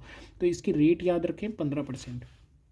इसके अलावा कोई रेसिडेंट कोऑपरेटिव सोसाइटी है, दोबारा बोल रहा हूँ रेसिडेंट कोऑपरेटिव सोसाइटी है, और वो 115 BAD ले रही है, तो उस पर 22% टैक्स लग जाएगा जो, और उस पर 10% सरचार्ज और 4% HEC लगेगा। अब मैं आपको एक चीज़ बता देता हूँ ये कैसे हो चलता है। देखो मान लो मैं कोऑपरेटिव सोसाइटी हूँ, मुझे लग रहा है कि मुझे यहाँ पर आना बेनिफिट है 22% में, तो मैं 115 BAD ले लूँगा और कुछ चीज़ों को त्याग दूंगा, कुछ चीज़ें मैं नहीं ले सकता हूँ, और अगर उन चीज़ों में फॉल नहीं हो रहा था तो मैं 115 BAD ही लूँगा, क्योंकि यहाँ 22% के रेट से ही टैक्स देना पड़ेगा। नॉर्मली कोऑपरेटिव सोसाइटी को तो 20,000 से ऊपर इनकम जाते ही 30% पे देना पड़ेगा, लेकिन ऑब्वियसली देखो कोऑपरेटिव सोसाइटी है तो आपकी इनकम भी ज़्यादा ही होगी, हो सकता है कम हो लेकिन ज़्यादा है तो 30% का देना पड़ेगा। तो यहाँ मेरे को 22% ही देना पड़ेगा, उसके ऊपर एक सरचार्ज देना पड़ेगा और ये देना पड़ेगा, तो टोटल 25 पॉइंट समथिंग आ जाता है। तो 25 पॉइंट समथिंग आ जाता है, तो मेरा बेनिफिट ही है, 30% से तो कम ही है। लेकिन ये रेसिडेंट होनी चाहिए ये कोऑपरेटिव सोसाइटी, तो ये ले सकती है। लेकिन किन किन चीज़ों का त्याग करना पड़ेगा इन दोनों सेक्शन में। अच्छा 115 BAE में तब जा सकता हूँ मैं जब अगर मैं new manufacturing residential cooperative society हूँ, तो मैं 115 BAE में भी जा सकता हूँ। अब मेरे को त्याग करना पड़ेगा किन किन चीज़ों का। एक तो मैं सेक्शन 10AA SEZ का बेनिफिट नहीं ले सकता, 33AB 33ABA 35(1) scientific research, 35(2AA) 35AD specified business, 35 CCC agriculture project, additional depreciation नहीं ले सकता, कोई भी डिडक्शन चैप्टर 6A की नहीं ले सकता, बस एक डिडक्शन ले सकता हूँ जो कि है 80JJAA जो न्यू एम्प्लॉयज़ को 30% मिलती है। ये कैसे कैसे मिलती हैं ये सारी सेक्शन, देखो ये सारी सेक्शन है PGBP की, और ये डिडक्शन चैप्टर में हम अच्छे से पढ़ेंगे ये सारी चीज़ें। बस क्या क्या नहीं मिलता है इसको एक बार मार्क कर लेना है यहाँ पर, और एक बार मैं सारांश से भी अभी इसको पढ़ाऊँगा, ठीक है, इसको दोबारा पढ़ाऊँगा। अब आगे चलते हैं हम लोग। अब ये बता रहा है कि जो स्पेशल रेट्स हैं, स्पेशल रेट्स एप्लीकेबल होंगी, जो इनकी स्पेशल रेट्स हैं 112A 111A जो शॉर्ट टर्म लॉन्ग टर्म की है, वो एप्लीकेबल होंगी कोऑपरेटिव सोसाइटी पे भी, ठीक है। उस पर ये 22% 15% ये नहीं लगेगा, ये तो ओबियसली बात है, स्पेशल रेट का तो अपना ही खुद की रेट्स होती हैं। अब क्या कोऑपरेटिव सोसाइटी में सरचार्ज देखना है, तो answer is yes. Cooperative society में सरचार्ज मैं आपको बता दूं, 1 करोड़ से ऊपर होते ही 1 करोड़ की इनकम, 1 करोड़ से ऊपर इनकम और 10 करोड़ तक, मतलब 1 करोड़ से ऊपर होनी चाहिए, 1 करोड़ 1 रुपया, 1 करोड़ 2 रुपया, और 10 करोड़ तक, 10 करोड़ भी हो तो सरचार्ज आपका 7% लगेगा, और 10 करोड़ से ऊपर होते ही 12% लगेगा। कंपनी के लिए भी यही है और कोऑपरेटिव सोसाइटी के लिए भी यही है, ठीक है। ये अबव 10 करोड़ जो 12% मैंने लिखा है, ये पीछे दे रखा है तो मैंने यहीं लिख दिया, आप भी यहीं लिख लीजिए। और अगर जैसे ही सरचार्ज की बात आई है तो हम मार्जिनल रिलीफ को कैसे भूल सकते हैं, और ये कह रहा है कि मार्जिनल रिलीफ भी 1 करोड़ पे चेक कर लेना और 10 करोड़ पे भी चेक कर लेना। यही यहाँ पर दूसरे पॉइंट पे लिख रखा है कि अगर आपकी कोऑपरेटिव सोसाइटी 10 करोड़ से ज़्यादा इनकम है तो 12% का सरचार्ज और मार्जिनल रिलीफ 10 करोड़ पे चेक कर लेना, कि हल्का सा भी 10 करोड़ से ऊपर हो तो आपको ध्यान देना रहेगा। आगे चलते हैं। ये कंपलसरी सरचार्ज लिख रखा है 10% BAD और BAE में। अभी मैंने पहले ही बोला था पिछले पेज पे कि जब 15% और 22% आपका कम टैक्स रेट लगता है तो 10% कंपलसरी सरचार्ज भी लगता है। जो मैंने वहीं लिखवा दिया था वो यहाँ पर अलग से दे रखा है, ठीक है। अब आते हैं हम डोमेस्टिक कंपनी पे। तो यहाँ से हम एक नई चीज़ की स्टार्ट करते हैं। देखो क्या होता है, डोमेस्टिक कंपनीज़ में आपका जो टैक्स रेट रहेगा वो 30% रहता है। 30% ऑफ टोटल इनकम आपको टैक्स रेट देना पड़ता है, लेकिन कुछ केसेस में 25% हो जाएगा। ये कब? जब आपकी प्रीवियस ईयर, देखो अभी आपका प्रीवियस ईयर क्या है, 23-24।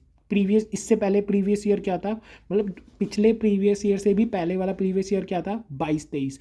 उससे भी पहले वाला क्या था, 21-22। तो आपके 21-22 के प्रीवियस ईयर में अगर आपकी 400 करोड़ तक की ग्रॉस रिसिप्ट है या टर्नओवर है, 400 करोड़ तक, 400 करोड़ है तब भी, देखो इस साइन को याद रखना, 400 करोड़ हो या 400 करोड़ से नीचे हो तो आपको 25% की टैक्स रेट लगेगी। एग्जामिनर यहाँ पर कंफ्यूज कर देता है, बस 400 करोड़ दे देता है। बच्चा पेपर में सोचता रहता है अरे 400 करोड़ से ऊपर था, नीचे था, क्या था, या 400 करोड़ के इक्वल भी लेना था, याद नहीं आता ना। पहले से लर्न करके रखो, 400 करोड़ या 400 करोड़ के नीचे तो आपको 25% आपको टैक्स लेना पड़ेगा, और वैसे 30% है। आगे बढ़ते हैं। आगे क्या बोल रहा है ये, हाँ, अगर आपको मान लो आपकी डोमेस्टिक मैन्युफैक्चरिंग यूनिट है जो कि इलेक्ट्रिसिटी जनरेट, कोई न्यू मैन्युफैक्चरिंग कंपनी है, और इलेक्ट्रिसिटी कंपनी भी यहीं आ जाती है, न्यू इलेक्ट्रिसिटी कंपनी, और डोमेस्टिक मैन्युफैक्चरिंग कंपनी न्यू है, तो आप 115 BAB ऑप्ट कर सकते हो। ये भी एक न्यू रिजीम है, आप इसको ऑप्ट कर सकते हो और 15% ही टैक्स दे सकते हो। हाइला 15% टैक्स, ये तो अच्छा है, हम 15% ही देंगे, क्यों 25% 30% के झमेले में फंसे। लेकिन यहाँ पर भी आपको बहुत सारी चीज़ें त्यागनी पड़ेंगी, उसकी लिस्ट मैं आपको बताऊँगा। और जो जो चीज़ें त्यागनी पड़ेगी ना, वो कोई ऐसी चीज़ें नहीं है कि पहले है ना आप उसको चेक करो, आप दोनों से अपना टैक्स निकालो, दोनों में जो प्रॉफिटेबल हो वो ले लो। लेकिन यहाँ पर 10% का सरचार्ज लगेगा ही लगेगा, जैसे कि कोऑपरेटिव सोसाइटी में लगता है, यहाँ पर भी लगेगा, ठीक है। आप यहाँ पर ले रहे हो तो सरचार्ज तो आपको देना ही देना पड़ेगा। यहाँ पर सरचार्ज को कोई मतलब नहीं है किसी भी अमाउंट से, आपको यहाँ देना ही देना पड़ेगा। इसमें तो देखो होता है सरचार्ज का अमाउंट, लेकिन इसमें नहीं होता है। यहाँ तो सरचार्ज तब लगेगा जब 1 करोड़ और 10 करोड़ क्रॉस करेगा तो 7% और 12% लगेगा, लेकिन यहाँ पर आपको 10% देना ही देना पड़ेगा। लेकिन अगर मान लो आप 115 BAA ले रहे हो, BAA क्या होता है, BAA अलग है, यहाँ पर न्यू मैन्युफैक्चरिंग कंपनी है, डोमेस्टिक न्यू मैन्युफैक्चरिंग कंपनी, यहाँ पर वो नहीं होती, तो आपको 22% टैक्स देना पड़ जाएगा, जो कि है आपका 10% उस पर सरचार्ज, और 4% आपका HEC लगेगा। देखो यहाँ पर स्टडी मैट आपको शॉर्ट में चीज़ें बता रहा है, बाद के चैप्टर्स में इसको और डिटेल में बताएगा, ठीक है। तो आपकी 2 बार रिवीजन हो जाएगी यहाँ पर।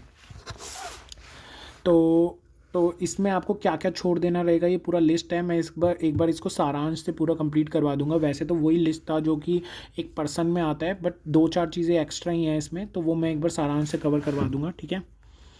उसके बाद हम आगे चलते हैं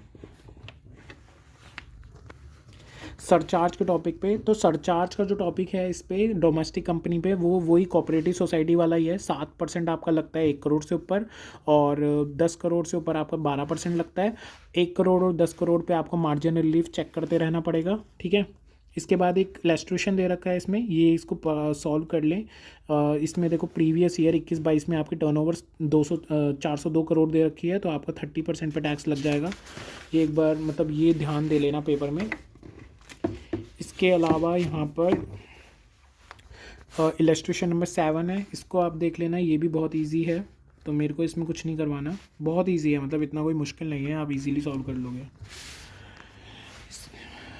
इसके बाद है एक टॉपिक, सरचार्ज 10% कंपलसरी लगता है 115 बा में और BAB में, ये तो ठीक है, ये तो मैंने लिखवा ही दिया था। इसके बाद आते हैं फॉरेन कंपनीज़ में। फॉरेन कंपनीज़ में ना ये वाला पॉइंट तो पहले काट दो, क्योंकि ये बहुत पहले लगता था एफटीएस का 50% का टैक्स, जो कि अभी की बात नहीं है, 1961 से 1976 का पॉइंट है। तो ये तो काट दो, ये पेपर में कभी नहीं आएगा।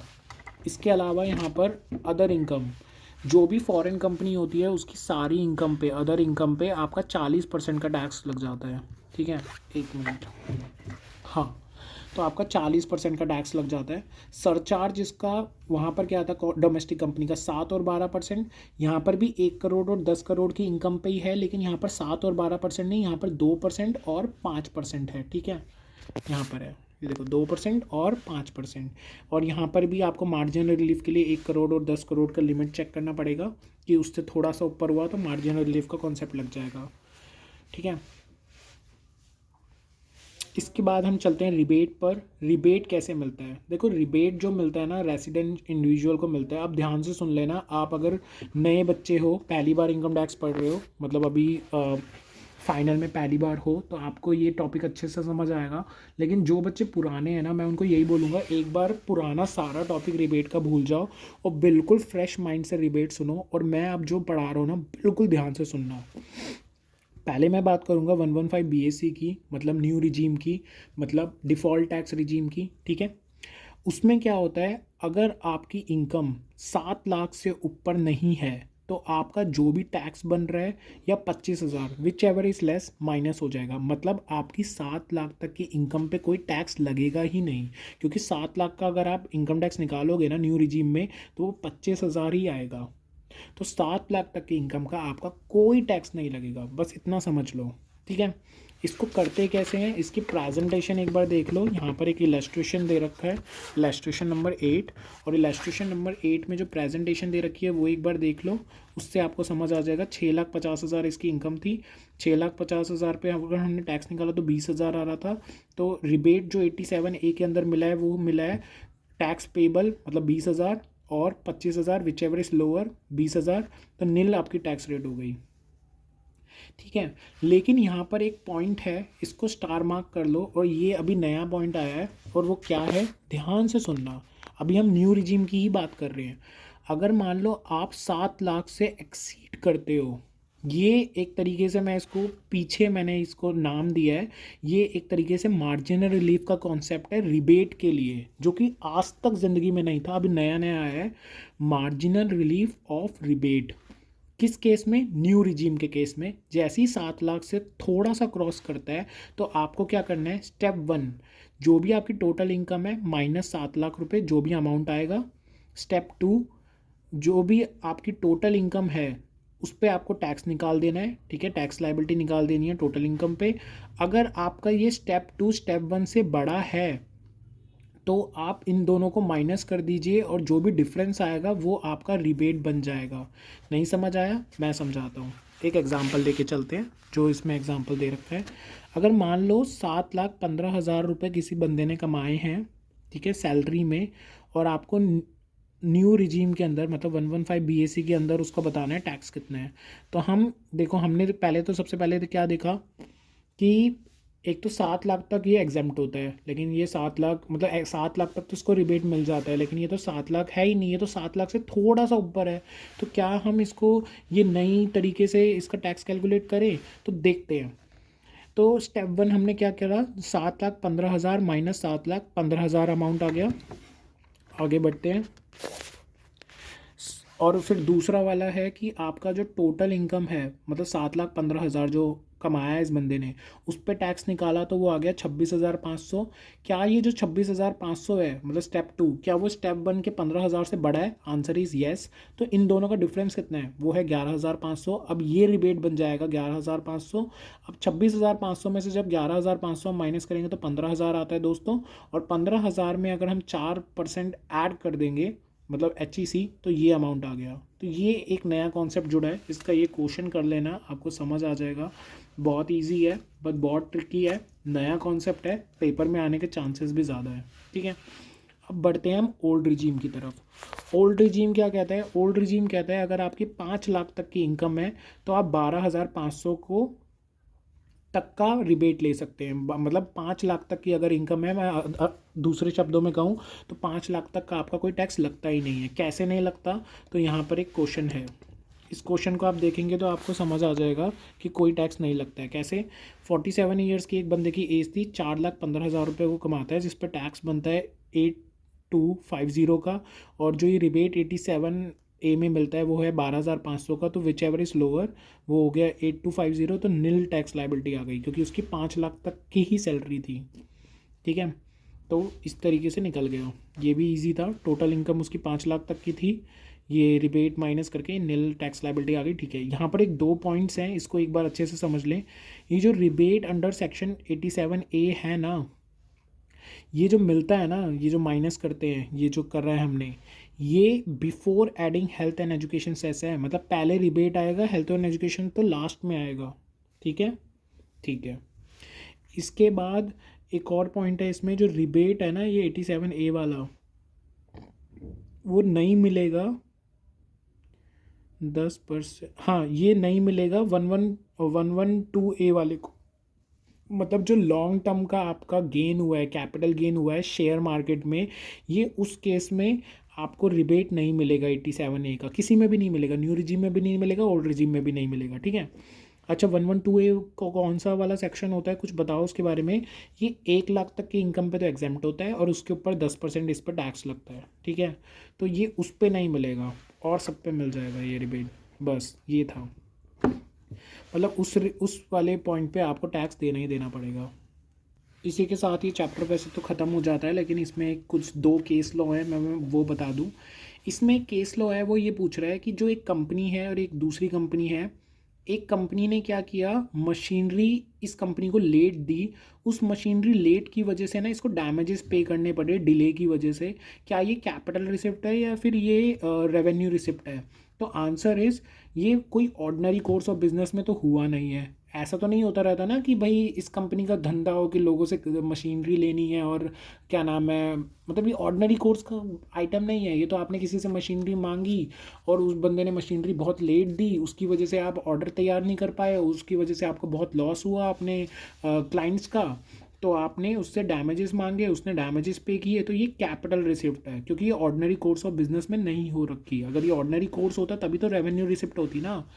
ठीक है, दूसरा केस लॉ है, इसका बस ये पॉइंट पढ़ लें, जो टेक्निकल फीस होती है ना वो कैपिटल इन नेचर होती है। ठीक है, क्यों?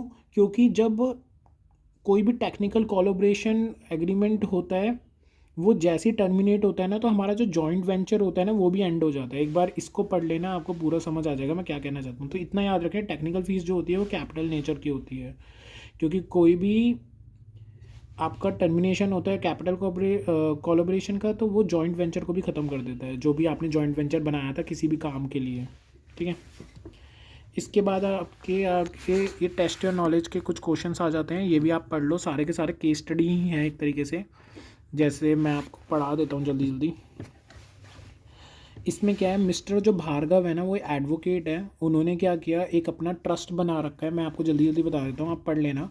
एक भार्गव है, वो एडवोकेट है, उन्होंने अपना एक चैरिटी ट्रस्ट बना रखा है और उन्होंने है ना किसी के लिए केस लड़ा और उसके लिए बोला कि ये जो 5 लाख रुपए है ना मेरे चैरिटी को ही दान में दे देना, तो मतलब फ़ीस के रूप में। तो असलियत में जो 5 लाख रुपए है ना ये भार्गव की फ़ीस है, ये कोई डोनेशन नहीं है, ये भार्गव की फ़ीस है। ये जो अमाउंट रिसीव हुआ है ना भार्गव को, ये इनकम फ्रॉम प्रोफेशन ही है। ये पूछा था क्या ये इनकम फ्रॉम प्रोफेशन है, तो आंसर इज यस।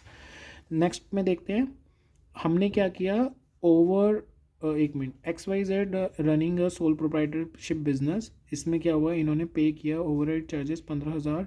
अच्छा, इसने क्या किया, XYZ ने है ना एक बिज़नेस खरीद लिया सोल प्रोप्राइटरशिप का और उसमें डीड में जितने भी अमाउंट लिखा था वो भी पे कर दिया एज अ कंसिडरेशन। इसके अलावा है ना उसने क्या किया, 15,000 रुपये सोल प्रोप्राइटर की वाइफ को भी पे किया है addition to the sale consideration.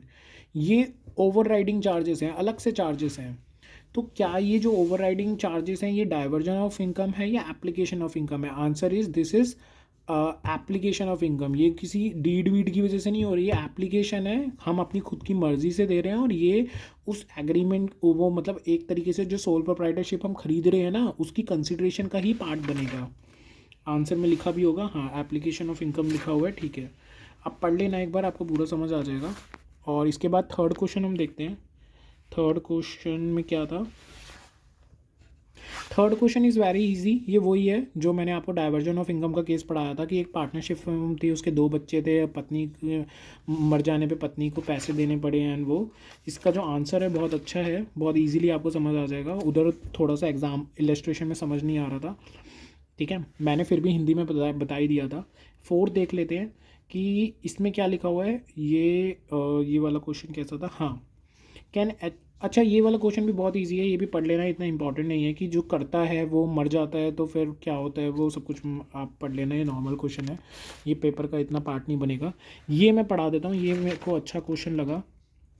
इससे पहले मैं सिक्स्थ क्वेश्चन करवा देता हूँ क्योंकि फिफ्थ मुझे बहुत ही अच्छा लगा। सिक्स्थ क्वेश्चन क्या है? सिक्स्थ क्वेश्चन बोल रहा है कि असेसिंग ऑफिसर को पता चला कि जो आपका जो वो है ना, देखो सिक्स्थ क्वेश्चन में ये है कि मैं आपको बता देता हूँ। आपको असेसिंग ऑफिसर आपके पास आया, उसने बोला कि आपके पास है ना 60,000 रुपये का कोई मतलब एडिशनल उसने उस पर वो लगा दिया, मतलब आपने कोई इनकम थी वो छुपाई थी 60,000 की, उसने असेसिंग ऑफिसर ने पकड़ ली, और वो जो इनकम थी ना वो उससे आई थी, हाउस प्रॉपर्टी से आई थी, मतलब बिजनेस प्रीमिसेस के रेंटल इनकम थी। तो एसएससी ने बोला कि अरे रुको रुको, तो इसमें डिडक्शन भी तो लेने दो हमें जो हमने एक्सपेंसेस किए हैं उसके। तो इसमें आंसर यही आता है कि पहली बात ये अनडिस्क्लोज इनकम थी, आपने दिखाई थी नहीं, तो इस पर कोई भी एक्सपेंडिचर की डिडक्शन, कोई भी डिडक्शन नहीं मिलेगा, मतलब आंसर इज दिस। अब आ जाते हैं इस वाले क्वेश्चन पे। देखो इसमें क्या था, मैंने याद है आपको अनडिस्क्लोज इनकम का वो जो पॉइंट पढ़ाया था इसमें स्टडी मैट में, और मैंने बोला था ये सारे पढ़ लेना, मैंने हेडिंग पढ़ाया था कि अनडिस्क्लोज इनकम कौन कौन सी होती है, हुंडी वाली ये सब, तो उसमें एक सेक्शन है उसका ये क्वेश्चन है, इधर से ही पढ़ लो ज़्यादा अच्छा है। मिस्टर सी है, उसने क्या किया, बोरोड ऑन हुंडी, उसने सी ने हुंडी पे एक सम बोरो किया 25,000 का बियरर चेक से, ठीक है, बियरर चेक से। पहली लाइन में इसने बोल दिया कि बियरर चेक से उसने हुंडी पे एक 25,000 का लोन लिया है और रीपे किया विद इंटरेस्ट 30,000 का अकाउंट पे चेक पे, ठीक है, अकाउंट पे चेक पे किया कोई बात नहीं, लेकिन बियरर चेक पे उसने उठा लिया सम। उसके बाद क्या हुआ, जो एओ है ना वो क्या कह रहा है, वो कह रहा है कि जो तुमने अमाउंट बोरो किया है ना, मैं उसको मानूंगा कि ये तुम्हारी इनकम है, क्या है असेसिंग ऑफिसर वैलिड है कि नहीं। तो देखो क्या है यहाँ पर, देखो लॉ क्या कहता है, लॉ कहता है या तो आपने कोई पैसा बोरो किया है या फिर ये यहाँ पर और बहुत इंपॉर्टेंट है, ये बहुत कंफ्यूज करेगा, या फिर आपने कोई अमाउंट रीपे किया है, लेकिन ये जो भी आपने रीपे किया है या फिर आपने ये बोरो किया है, ठीक है, ये अमाउंट आपका अकाउंट पे चेक में नहीं होना चाहिए। अगर ये अकाउंट पे चेक में नहीं है तो आपका वो जो बोरो किया अमाउंट या रीपे किया हुआ अमाउंट ना आपका इनकम माना जाएगा, ठीक है। तो इस केस में क्या हुआ था, जो ये 25,000 रुपये आपने लोन पे उठाए थे ना, ध्यान से पढ़ो, रीपे तो आपने अकाउंट पे ही चेक में कर दिया, लेकिन जब उठाए थे तब बियरर चेक में उठाए थे। तो ये एक तरीके से आपका जो ये आपने यहाँ पर पढ़ा है, ये लॉ जो पढ़ा है, ये क्या कह रहा है, अकाउंट पे ही चेक नहीं होना चाहिए तब इनकम माना जाएगा। तो ये देखो अकाउंट पे ही चेक नहीं है ना बियरर चेक, तो आपने बियरर चेक पे क्यों बोरो कर दिया, यहाँ भी अकाउंट पे ही चेक होता, यहाँ भी अकाउंट पे ही चेक होता, तो ये आपकी इनकम नहीं मानी जाती, लेकिन आपने बियरर चेक पे आपको ने उठा लिया, बोरो कर लिया, अब आपकी ये इनकम मानी जाएगी। और असेसिंग ऑफिसर बिल्कुल सही कर रहा है लॉ में। बस ये सिंपल सा क्वेश्चन है, बट ये और का ये ध्यान रख लेना, ठीक है। यहाँ पर ये और है, चाहे बोरो करते टाइम या चाहे रीपे करते टाइम, अकाउंट पे चेक में अगर नहीं है तो वो आपकी इनकम मानी जाएगी, अगर अकाउंट पे चेक में है तो इनकम नहीं मानी जाएगी। तो बेटर है आप अकाउंट पे चेक में ही डील करो। तो इसी के साथ ये चैप्टर ख़त्म हो गया है हमारा बेसिक्स का। इसके अलावा मैं सारांश एक बार आपके सामने पढ़ देता हूँ। कहाँ गया सारांश, तो इतनी सारी चीज़ें खुली है ना डेस्क पे। हाँ, सारांश पे आ जाते हैं। सारांश पे आपका बेसिक कॉन्सेप्ट का ये टॉपिक है, पहले पेज से ही स्टार्ट है। मैं देख लेता हूँ क्या क्या है सारांश में। सारांश में बेसिक कॉन्सेप्ट में कह रहा है हेड्स ऑफ इनकम कौन कौन सी होती हैं, salaries, income from house property, PGBP, capital gain और other sources.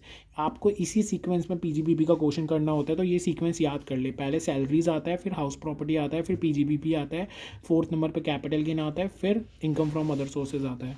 Assessment year previous year के बारे में हमने पढ़ लिया था, इसके अलावा यहाँ पर सारांश में देखिए, ये इसके बारे में स्टडी मटेरियल में नहीं दे रखा है, मैं चाहूँगा कि आप यहाँ से ही कर लें। देखिए क्या कह रहा है ये सेक्शन कह रहा है कि, एक मिनट, यहाँ पर कुछ इनकम टैक्सेस, ये सब कुछ आप पढ़ लेना। सारांश से जो जो पढ़ाना है वो मैं बता देता हूँ। पेज नंबर 4 पे आ जाइए। जब आप 115 BAC लेते हैं किसी भी पर्सन के लिए, जो आपका डिफ़ॉल्ट टैक्स रिजीम है, तो क्या क्या चीज़ें आपको छोड़नी पड़ती है, ये आपकी स्टडी मटेरियल में नहीं दे रखी, आपको यहाँ से पढ़ना पड़ेगा। एक तो आपको लीव ट्रैवल कंसेशन छोड़ना पड़ता है, आप नहीं ले सकते लीव ट्रैवल कंसेशन का बेनिफिट। अगर आपको लेना है तो आप ओल्ड रिजीम में जाइए। HRA नहीं ले सकते हैं, ठीक है, याद कर लीजिए। HRA नहीं ले सकते हैं, HRA पहले लेते थे बट अब नहीं ले सकते हैं इसके अंदर। इसके अलावा पर्सनल एक्सपेंसेस नहीं ले सकते हैं, डेली अलाउंसेस नहीं ले सकते हैं, कॉन्स्टिट्यूंसी अलाउंस नहीं ले सकते हैं, माइनर चाइल्ड का जो एग्जेम्पशन मिलता है 1500 रुपये का, वो भी नहीं ले सकते, टैक्स हॉलीडे नहीं ले सकते, SCZ इस्टेब्लिश इन SCZ का टैक्स हॉलीडे नहीं ले सकते, एंटरटेनमेंट अलाउंस नहीं ले सकते, प्रोफेशनल टैक्स भी नहीं ले सकते हो, वैसे ले सकते हो उसके अंदर ओल्ड के अंदर, न्यू में नहीं ले सकते। इंटरेस्ट अगर सेल्फ ऑक्यूपाइड प्रॉपर्टी में वो जो 2 लाख और 30,000 वाला माइनस होता है वो भी नहीं ले सकते हो। एडिशनल डेप्रिसिएशन नहीं ले सकते। Tea coffee rubber development account का जो 33AB है वो नहीं ले सकते। 33ABA साइट रेस्टोरेशन फंड नहीं ले सकते। जितने भी रिसर्च में दे रहे हो उसका भी डिडक्शन नहीं ले सकते। Investment link tax incentive specified business का भी नहीं ले सकते।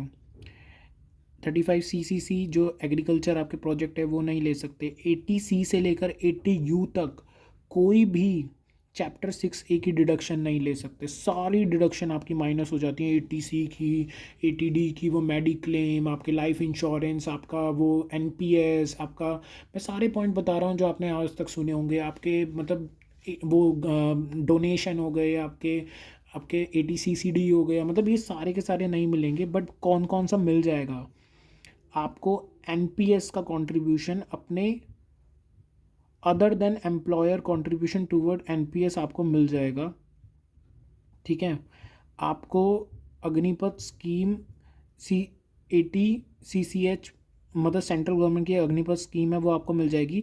जो CCD आपका एम्प्लॉयर, मतलब देखो NPS का मैंने बोला था नहीं मिल सकता, वो आपका एम्प्लॉयर वाला तो नहीं मिल सकता, लेकिन आप अगर खुद से NPS में इन्वेस्ट करते हैं तो आपको मिल जाएगा।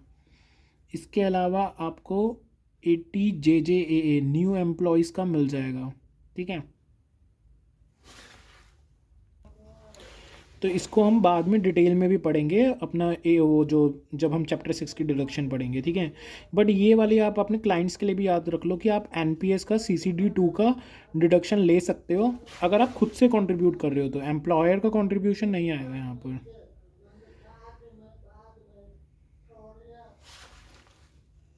एक मिनट, एक चीज़ मैंने यहाँ उल्टी बोल दी है। जो ये NPS का है ना, ये एम्प्लॉयर्स का कंट्रीब्यूशन का यहाँ पर मिल जाएगा, ठीक है। सॉरी, ये मेरे से गलती हो गई थी। ये थोड़ा सा मुझे यहाँ पर पढ़ने में एरर आ गया था, तभी मेरे को थोड़ा सा डाउट आया था, फिर मैंने क्रॉस चेक किया था इनकम टैक्स की वेबसाइट से, तो यही मेरे को पता चला है कि जो अदर देन एम्प्लॉयर्स हैं, ठीक है। अब मेरी बात ध्यान से सुन लो। चैप्टर 6 से की कोई डिडक्शन नहीं मिलती, 3 मिलती हैं। एक तो वो अग्निपथ स्कीम गवर्नमेंट की, एक 80JJA न्यू एम्प्लॉयज़ की जो 30% आपको मिलता है। इसके अलावा 80CCD2, मतलब जो भी एम्प्लॉयर्स का कंट्रीब्यूशन है NPS में वो आपको मिल जाता है, लेकिन आप जो सेल्फ कंट्रीब्यूट करते हैं NPS में वो आपको नहीं मिलेगा, ठीक है। ये आप याद रखना, ठीक है। इसके अलावा सेट ऑफ आपको नहीं मिलेंगे, ठीक है। लॉसेस आपको नहीं मिलेंगे, जैसे कि आपको ये आपको नहीं मिलेंगे, मतलब कोई भी आपका जैसे कि कोई भी सेट ऑफ है, कैरी फॉरवर्ड लॉस हो रहा है पहले का, जो भी आपने ये सारे पॉइंट्स में पढ़ा इनसे रिलेटेड, या फिर आपका कोई डेप्रिसिएशन कैरी फॉरवर्ड हो रहा है वो आपको नहीं मिलेगा, जो भी इनसे रिलेटेड है, ठीक है। इनसे, इन सारे पॉइंट से रिलेटेड डेप्रिसिएशन और कैरी फॉरवर्ड और लॉसेस नहीं मिलेगा, ठीक है। एक मिनट, ये मैंने चेक कर लिया है पॉइंट। एक्चुअली ये हो जाता है कभी कभार ऐसे ना, छोटी छोटी मिस्टेक्स भी हो जाती हैं। इतना बड़ा इनकम टैक्स है, तभी तो इस पेपर को इतना वास्ट माना जाता है इनकम टैक्स को। लेकिन कोई भी चीज़ गलत नहीं पढ़ाऊँगा तुम लोगों को बस, ठीक है। एडिशनल डेप्रिसिएशन नहीं मिलता है, अलाउंसेस और परक्यूसिट्स नहीं मिलते हैं। कुछ एडिशनल पॉइंट्स हैं कि क्या क्या मिलता है। ट्रैवलिंग अलाउंस मिल जाएंगे, डेली अलाउंस मिल जाएंगे, कन्वेंस अलाउंस मिल जाएंगे, आपको ट्रांसपोर्ट के अलाउंस मिल जाएंगे। किस किस को? ब्लाइंड को, डेफ को और डम को। जो लोग देख नहीं सकते, सुन नहीं सकते, बोल नहीं सकते, उनको ट्रांसपोर्ट के अलाउंस मिल जाएंगे। कितने? 3200 पर मंथ के। ठीक है, ये लिमिट है, इतने तक के मिल जाएंगे। इससे ज़्यादा के नहीं मिलेंगे, इससे कम के भी मिल जाएंगे। इसके अलावा आपको नहीं मिलेगा क्या? Perquisites for free food and non alcoholic beverage. ठीक है, ये सब पेड वाउचर्स नहीं मिलेंगे। ठीक है, ये सब नहीं मिलेगा। इसके अलावा जो इम्पोर्टेंट है मैं उसकी तरफ बढ़ता हूँ। कोऑपरेटिव सोसाइटी में एक बार देख लीजिए। कोऑपरेटिव सोसाइटी का ये मेरे को चार्ट बहुत अच्छा लगा, जो मैंने आपको बताया था कोऑपरेटिव सोसाइटी के पास क्या क्या चॉइस होती है। वो चार्ट मेरे को ये बहुत प्यारा लगा, ये एक बार देख लेना, वरना मैंने कोऑपरेटिव सोसाइटी आपको अच्छे से बता ही दिया था। ठीक है, इसमें सरचार्ज का पॉइंट देख लेना, मतलब ये सारा रिवाइज कर लेना। सरचार्ज के पॉइंट्स हैं, बाकी ये है, आपको ये अच्छे से समझ आ जाएगा। और ये ख़त्म हो गया यहाँ पर, और कुछ नहीं है सारांश में। सारांश में बस ये 115 BAC का यही इम्पोर्टेंट था। इसके अलावा मैं आपको एक मिनट, ये जो एक पॉइंट था कि आपको ये डोमेस्टिक कंपनी में जो मैंने आपको पढ़ाया था कि 115 BAB और BAA ले सकते हो, तो क्या क्या आपको छोड़ना पड़ता है, तो वो ये पॉइंट्स हैं कुछ पेज नंबर 59 पे। तो ये आप एक बार देख लीजिए। वैसे इसके बारे में डिटेल में हम चैप्टर नंबर 4 में पढ़ेंगे, जो बाकी मतलब इसको डिटेल में हम वैसे भी पढ़ने वाले हैं, लेकिन ये पॉइंट्स आप देख लीजिए। मैं जल्दी जल्दी बता देता हूँ। इसमें क्या होता है, section 10AA SEZ additional depreciation नहीं मिलता। 33AB 33ABA जो आपका ये टी कॉफ़ी रबर और साइट रेस्टोरेशन होता है। 35 scientific research, 35 AD specified business, 35 CCC agriculture project, CCD 35 CCD skill development project. इसके अलावा 80A के कोई भी आपको डिडक्शन नहीं मिलते, लेकिन आपको मिल जाता है क्या? एक तो आपको 80 JJA न्यू एम्प्लॉयज़ का, और 80M जो भी आप इंटर डिविडेंड जो आप बांटते हो, ये भी हम बाद में पढ़ेंगे। इंटर कॉर्पोरेट डिविडेंड इसे बोलते हैं, ये आपको मिल जाते हैं। इसके बाद बस इसमें यही पॉइंट्स हैं। तो ये आप एक मिनट, सॉरी चैप्टर 4 बोल रहा था, चैप्टर 9 है मॉड्यूल 2 में, उसमें हम ये डिटेल में पढ़ेंगे। बाकी मैंने आपको ये अच्छे से पढ़ा दिया है, इसमें और कुछ नहीं है। तो इसी के साथ ये चैप्टर ख़त्म होता है। अगर आप यहाँ तक इस वीडियो तक पहुँच गए हैं, थैंक यू सो मच। और आप इसको अच्छे से देख लीजिए, समझ लीजिए। ठीक है, कोई भी डाउट है आप मेरे को कमेंट्स में पूछ सकते हैं। इसके अलावा आपको कोई भी डाउट हो तो आप मेरे को कॉल भी कर सकते हैं, सॉरी मैसेज कर सकते हैं व्हाट्सएप पर। मेरा नंबर है 9871349997। ठीक है, तो इसी के साथ मिलते हैं नेक्स्ट वीडियो में, नेक्स्ट चैप्टर में। Bye bye.